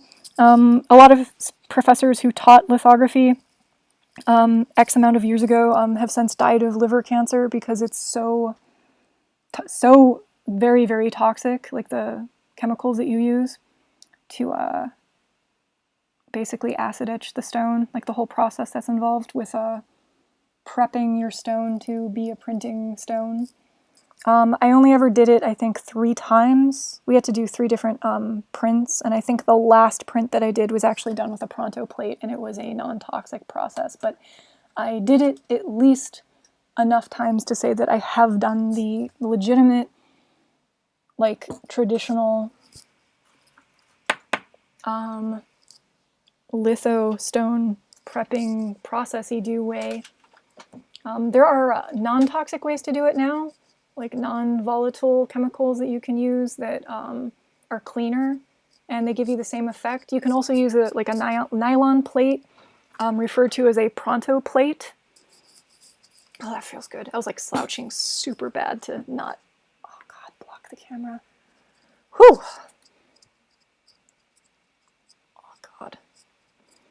Pronto plates are like pieces of nylon that you can actually run through a Xerox machine, and anywhere the Xerox toner is actually is the part that absorbs the ink. So you just roll up ink straight on your pronto plate. So you soak it with the water, roll it up with ink, and it reacts the exact same way as the lithography stone. And it's a kind of a neat thing to be able to do because you can draw something in Photoshop, Xerox the thing that you drew, and then have it. And you can like do things with complex halftones. You can do like really interesting, intricate lines on the computer, or generate something, and then you can actually turn that into an old-fashioned looking print, and it has a really kind of a neat look to it.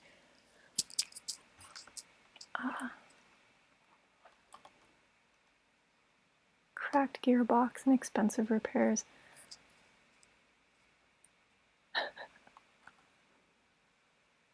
Okay, so this can kind of be improved, but for the most part, that's my blended rendered sphere for the time being.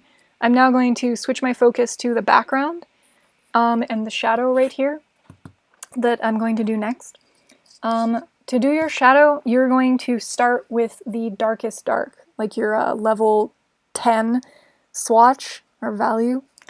And that's just this color straight out of the tube. You're not going to mix any of the white into it whatsoever. And you are going to basically starting at one corner, like if the light source is coming in at this angle, at the same angle, you're going to draw a line coming out from the edge. And I'm actually going to do that with a pencil because that makes sense. Makes sense, Sarah. So probably right about here. Like right at the edge, you're going to come off all the way down and then back in like an ellipse. Kind of like that.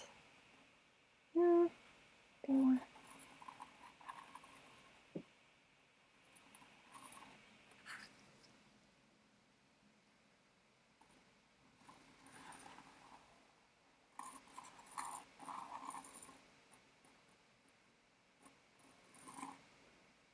Close enough. So I actually had a brush I was using for pure black. Go me. It's like I remember what I was supposed to do or something. So when you start filling in your shadow, you're going to start right within the zone that you just drew, this ellipse where it touches up against the sphere. And you're going to basically block in a chunk that kind of hugs the sphere that goes, I don't know, maybe a third of the way in the area that you just drew. So I'm going to just take directly out of my black well, or I guess diazonine purple well right here. It's like a very wine color. And you're going to very carefully hug the seam of your sphere's butt right here. Right, Mark? Yes. Mark just did this. Mark, did you like oil painting? It has a sexiness to it. It's a sensual process. Yeah. Yes, the ink glides in a way that unlike any paint I've ever handled. It glides. It's like painting with lube. There's something erotic about it. It is very erotic. Indescribable. There is a sexiness to oil And painting. that becomes a meditation because You're focusing. it calms you as you're doing it. It is sexy. You're not fighting the pain. Yes. So there's something relaxing about that. Can you guys hear Mark? It just occurred to me that you might not be able to hear him.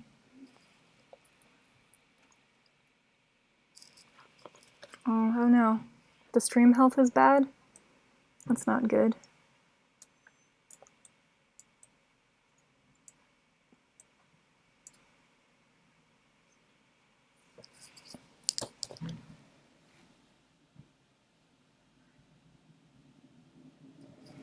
I'm sorry.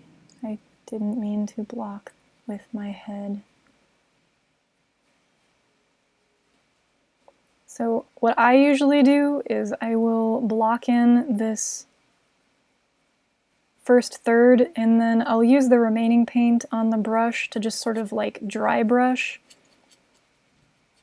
like feather. Like dry brushing is just basically when you're like, you're using a small amount of paint in the bristles of your brush to just sort of like scrub the pigment into paint that is already on the canvas, like into an air, like a dry area. And you can do this to get fairly controlled gradation. Since this is a dry blank spot of the canvas, I'm able to just sort of like use up whatever wetness is left in my brush to create kind of like a gradation, a feathered gradation of wet paint on a dry surface. And I'm going to do that here because I'm going to actually mix my background paint on top of this area. And I'm going to do a little bit of mixing on the canvas to complete this shadow once I start doing the ground color. Oh no, the stream froze for 2 or 3 minutes at least. That's no fun. But yeah, Mark says that the painting process is sexy, and I think that is a perfect way to describe oil painting. There is a sexiness to it. It feels very alive. It feels sentient. That sounds terrifying. The paint is sentient.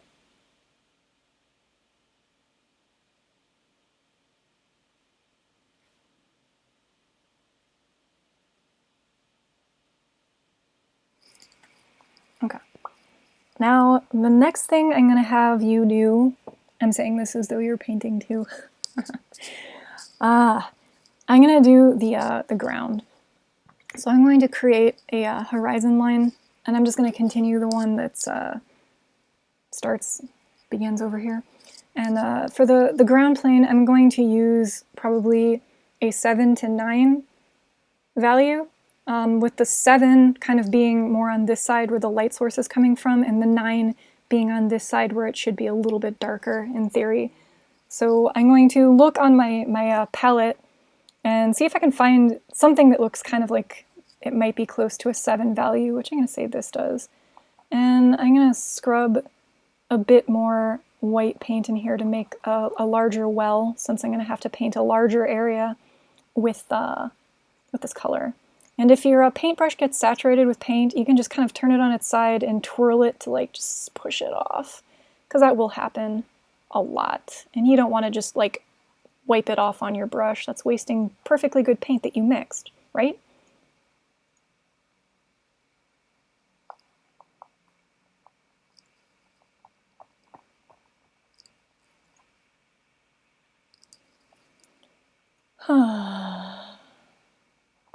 Mark, do you want to paint a another sphere with me later on tonight? Maybe later. Do you want to do a warm analogous sphere with me? Like warm analogous. It has the word anal in it. That's perfect. Or not really, it's an anal with an O, I think. Whatever. Go on. Everyone's like, what? What the fuck is she talking I about? thought we were just painting. I know, right?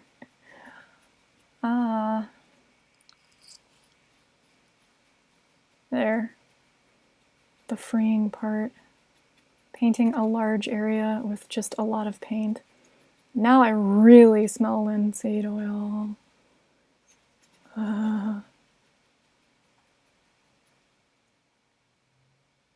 It's a really nice color.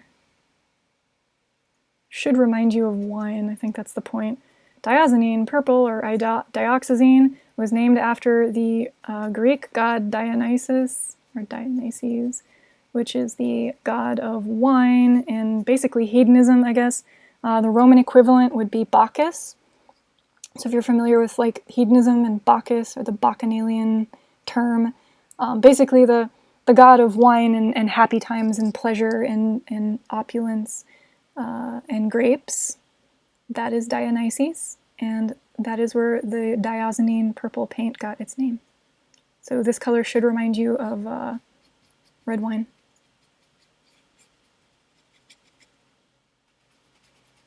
Fun factoid. Diazonine, bucket. Someone somewhere is gritting their teeth. It might be me. Daddy.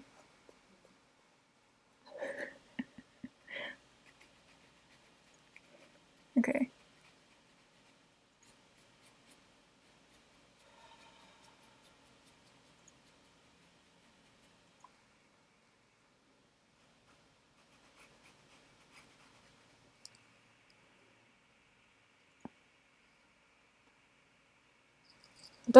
Does have anal in it. There. Show.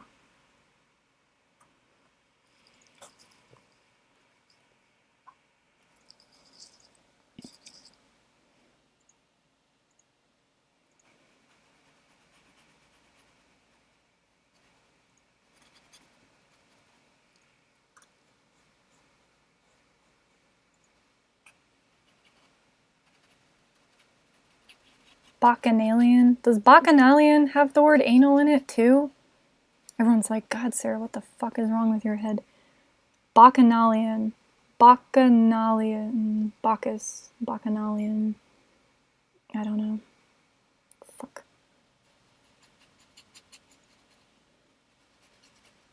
So I'm using the lighter color on this side, and I'm kind of slowly blending it on the canvas to this darker color as I go and wrap around to the other side. It's a very subtle shift in value, but you'll notice it once you stand back.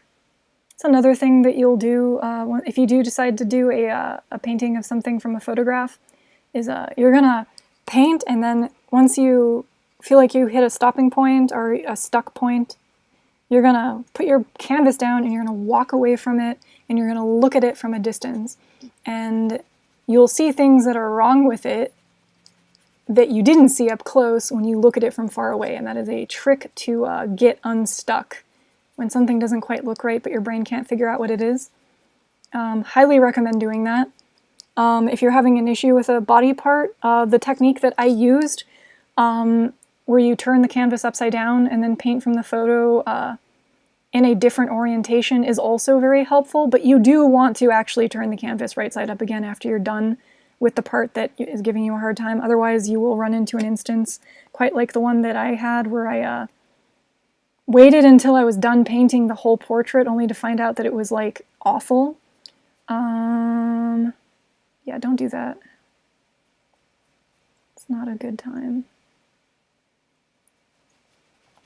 So at this point, you're going to slowly bring this chunky base color, this, I'd call this like a 9. I'm going to bring this 9 into the black that I have laid down, and I'm going to start blending it out to complete this unfilled in area right here.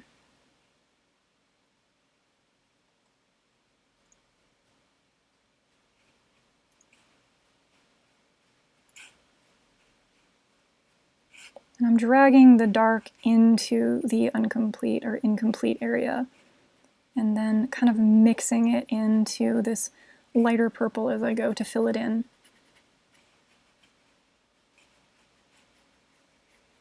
Oh, it's killing my back. Oh, there.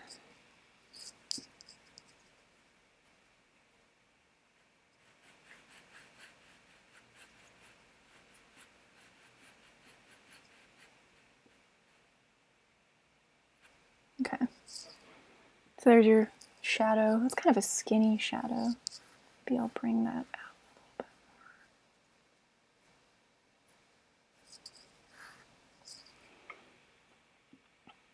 more. All right.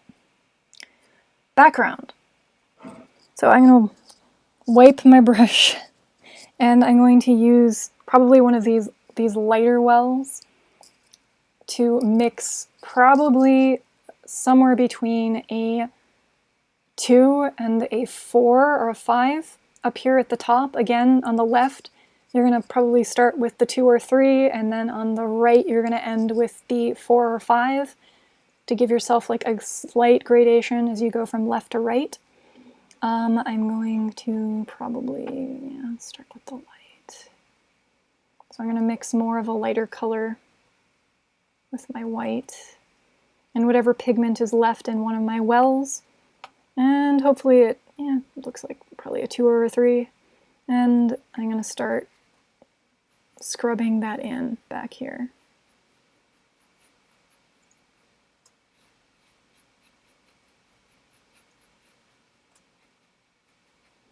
And I'm going to try and sit up straighter because,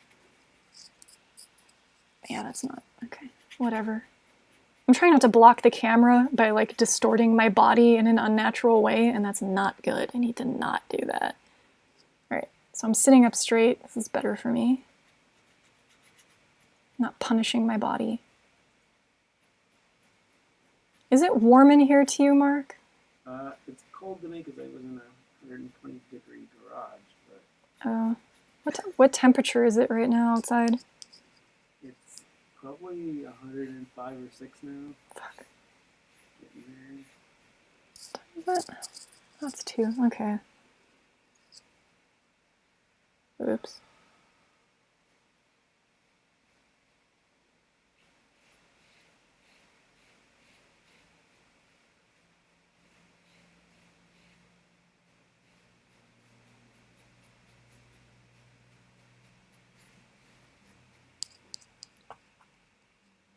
The other thing that you're going to learn how to do while painting your sphere is how to not put your hand on the canvas while you paint. I don't know what you're talking about. You're going to get really good at it. I did that twice.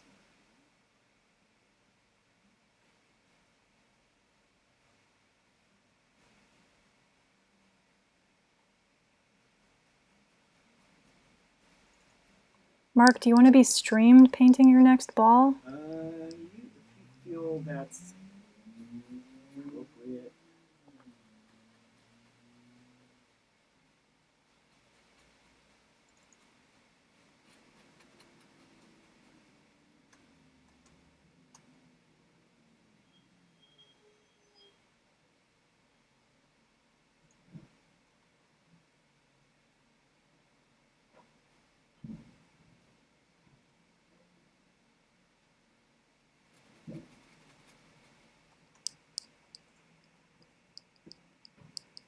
Oh my god.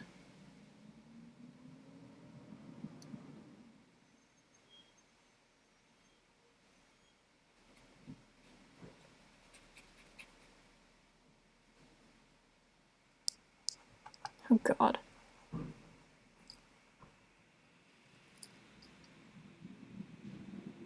Haha, I guess this subject is in my sphere of influence. Nice pun. Yes.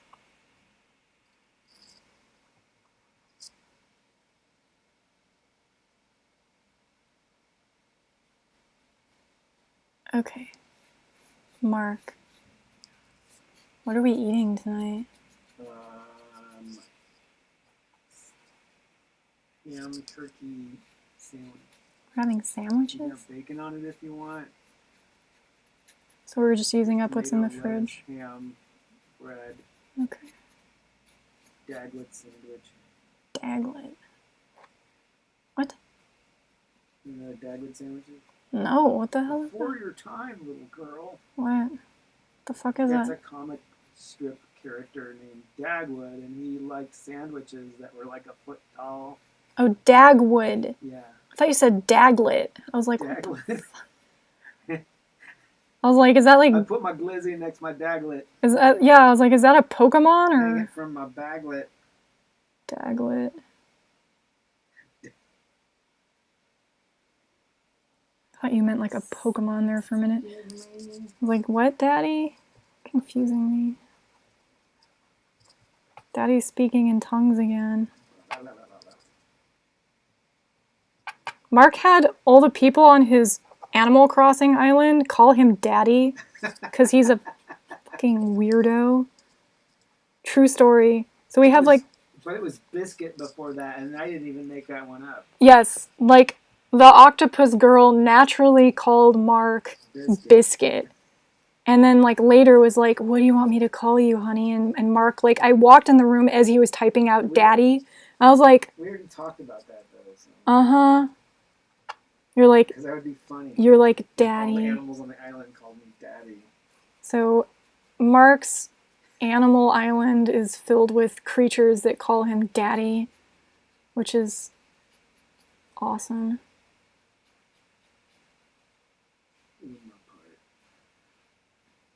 Choose your adventure, Daddy. Daddy-chan? That's just weird. I think my horizon line is wonky, and it's because this artboard is actually tilted on my lap and my whole perspective is screwed up. I'll fix it later. Don't worry about that right now. You don't see it. It's not there. Her. Her.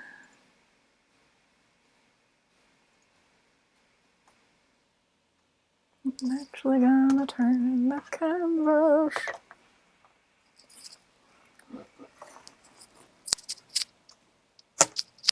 Ow. I'm sorry you guys can't see this, but I'll turn it back in a second.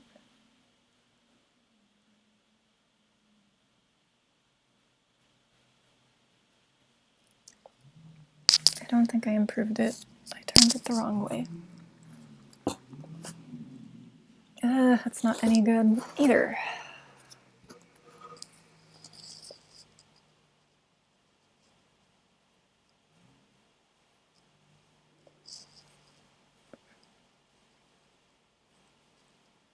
I also make a concerted effort to call Mark Daddy at least once if I get carded at a restaurant. It weirds the waiter out 100% of the time.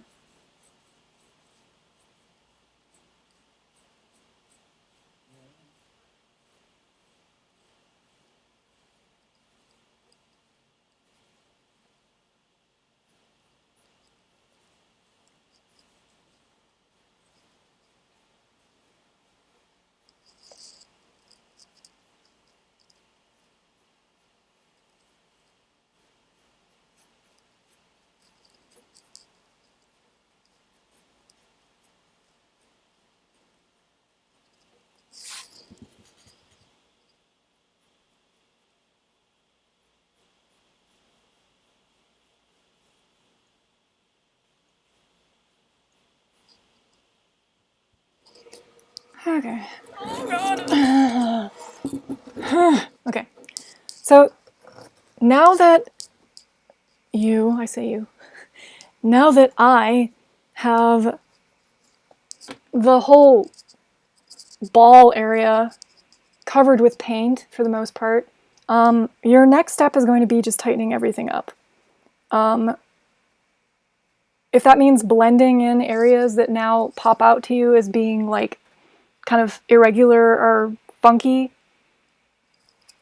I'm clipping again. So if this means like picking out areas that don't look quite right and just like feathering them a bit more or spending a little bit more effort tightening up your boundary lines between objects, you just basically work out the details so that it pops. There's not really a whole lot left to do at this point other than adding in your darkest darks and your highlights, which there are two different ways you can go about doing this. You can do this wet on wet, and I'm clipping here, properties. Okay, properties, filters.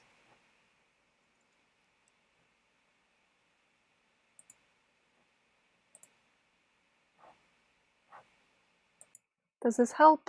I think this might help. Okay. Okay, so why did I do that? Okay, so tell me if I fucked up the volume by doing that, but I turned the compressor on a bit. Okay. You can do it wet on wet. You can take some darker paint, like the black straight out of the tube, and you can very gently mix small amounts into this darkest band of your sphere right here, in the middle. Or add highlights, and I would suggest waiting until you're doing wet on dry to add your lightest lights on the top by dry brushing them in. So you'd wait for this to completely dry, like bone dry, and then you'd take a dry, larger brush and you would dip it lightly into your whitest white, and you'd very, very gently feather your highlights in until you have a nice, crisp white spot, like right here at the top. You can do the same thing with the dark to like make this band right here at the darkest section really nice and dark, but you can probably get away with doing it wet on wet. So I didn't mention this before, but the darkest part of your sphere is actually going to be kind of like on the back third of those bands that you made. It only lightens up towards here at the bottom because there's going to be some reflected light that bounces off of your table back onto your sphere. Which I'm sure a lot of you engineers know about the reflected light and how that works because of physics. So that's why it lightens up again. And it only needs to be just a tiny little sliver. You can probably tighten or clamp down this level 7 value that I put here on the back when you start adding in your band of dark black. I guess I could do that right now. Mark, should I add in my black band? Like now? Yeah. Sure, if you think it's appropriate. Daddy. Daddy. Oh. Daddy good. The daddy band. Phone's exploding. Keeps showing me that my stream health is bad, which is worrying me, but whatever. Nothing I can do about it right now. So I'm gonna try adding some black to my darkest areas. I might completely screw this up, but that's okay. That's what today's all about. Today's about like getting acclimated with the medium all over again. So if I screw it up, I screw it up. It's okay. I will allow myself to do so. And oil paint, for the record, takes a pretty decent amount of time to dry. You can rework a painting wet like this for probably up to like, I mean, in a dry climate like this, probably only a couple of days. But if you're like in a wetter part of the world, you can probably rework something that you painted for about a week before it becomes too dry to really blend your paints anymore, which is really kind of remarkable.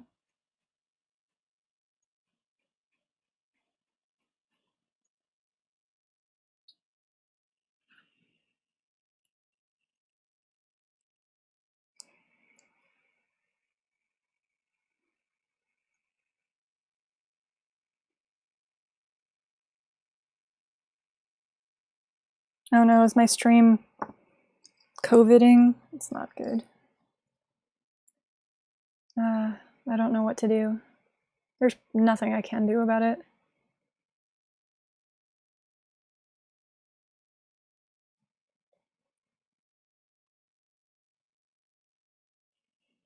I honestly have no idea why it would be lagging right now, so...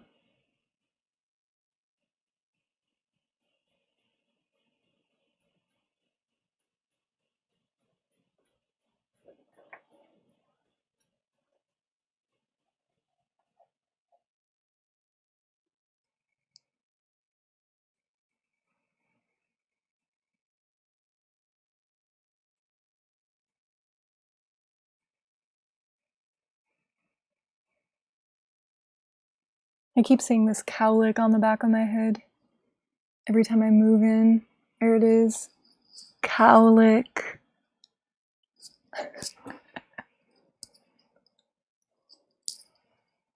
I totally... Yeah, I need a raptor shower.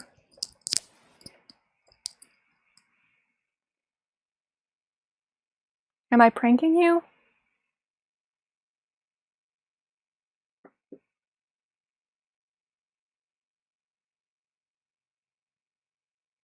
Ha.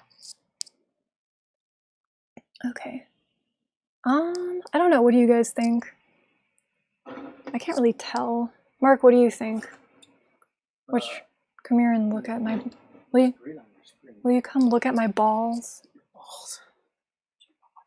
There's no gesso right there, so there's like a funky spot. I can't do anything about it. It's you have a lot more like color here. This is less blended, it seems, and less crescent. Looks like a stripe rather than the shadow. Does that make sense? Like I bring more of the lighter color up behind this line. It looks too stripy, so it needs to be more of a crescent, I think. That too, yeah. Even on the backside, same thing.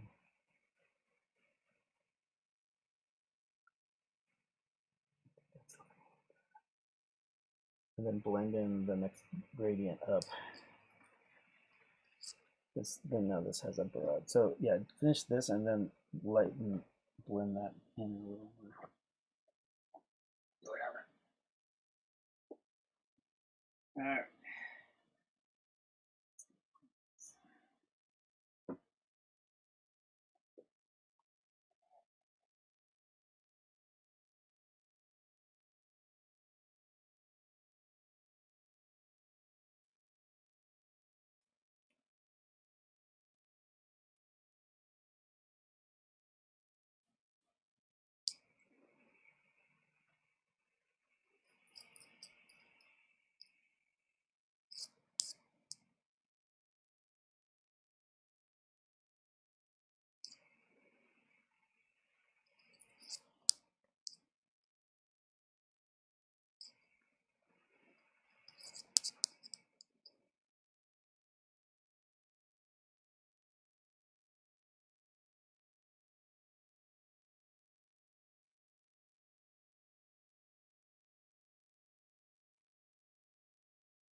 Starting to look a lot like a ball.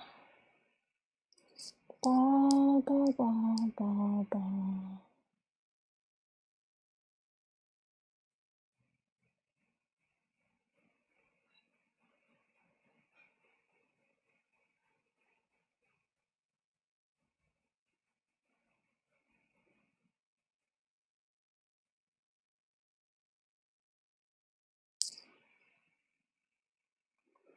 Maybe the purple ball is an old recording and she's just trying to recreate the same movements without us catching her.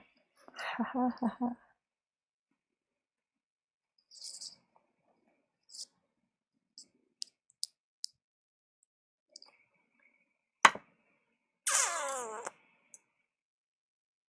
Oh, which one was it? Oh, this one. Okay.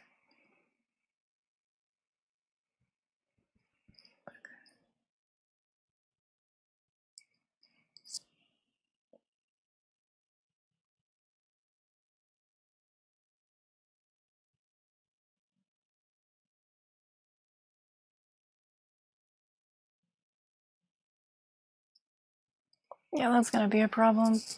Me leaning in to paint is going to be a thing no matter what. So in the future, I need to figure out a place to put the camera so that it's not like directly between the canvas or on the other side of the canvas and my head. I also need to make sure that I don't have a cowlick in the back of my head, because every time I lift my head up, I just see like, my hair in like a terrifying, greasy, like explosion out the back of my head.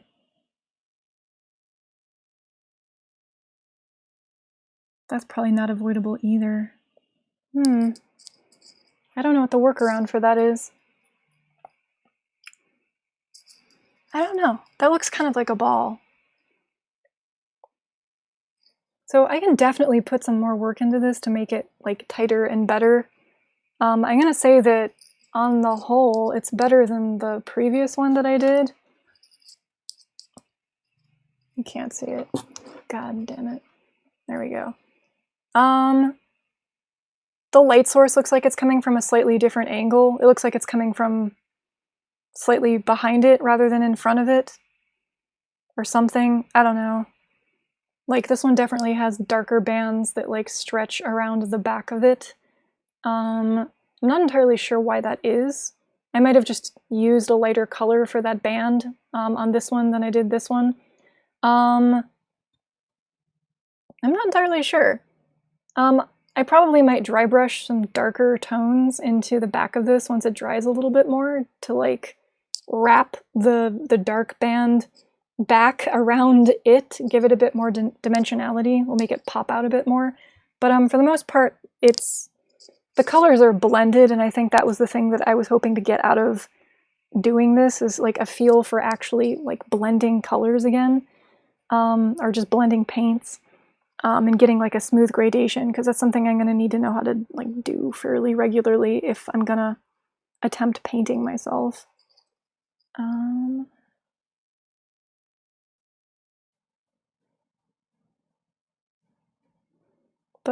Yeah, I think I'm gonna end the stream for now, and I'm gonna take a break and go eat some lunch. I already ate lunch, but I'm gonna eat like a afternoon snack. And then I'm gonna talk to Mark about potentially doing another one of these with me, because I mentioned I'm gonna do an analogous ball, a warm analogous ball.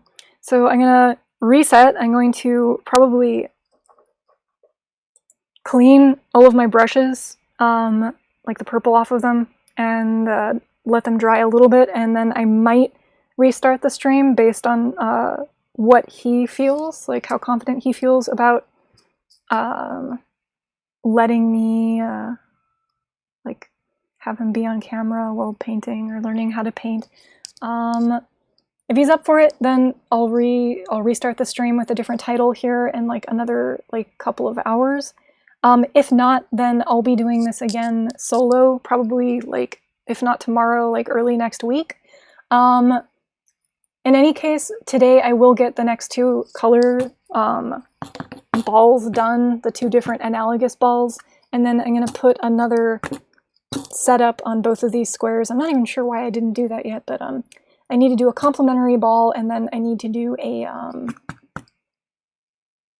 I forget what the other one is. Oh yeah, a monochromatic ball. So maybe monochromatic and then complementary. And then after this whole thing is filled up with balls, then I can safely say that I will probably be confident enough to start on some sort of not ball thing, maybe even a portrait.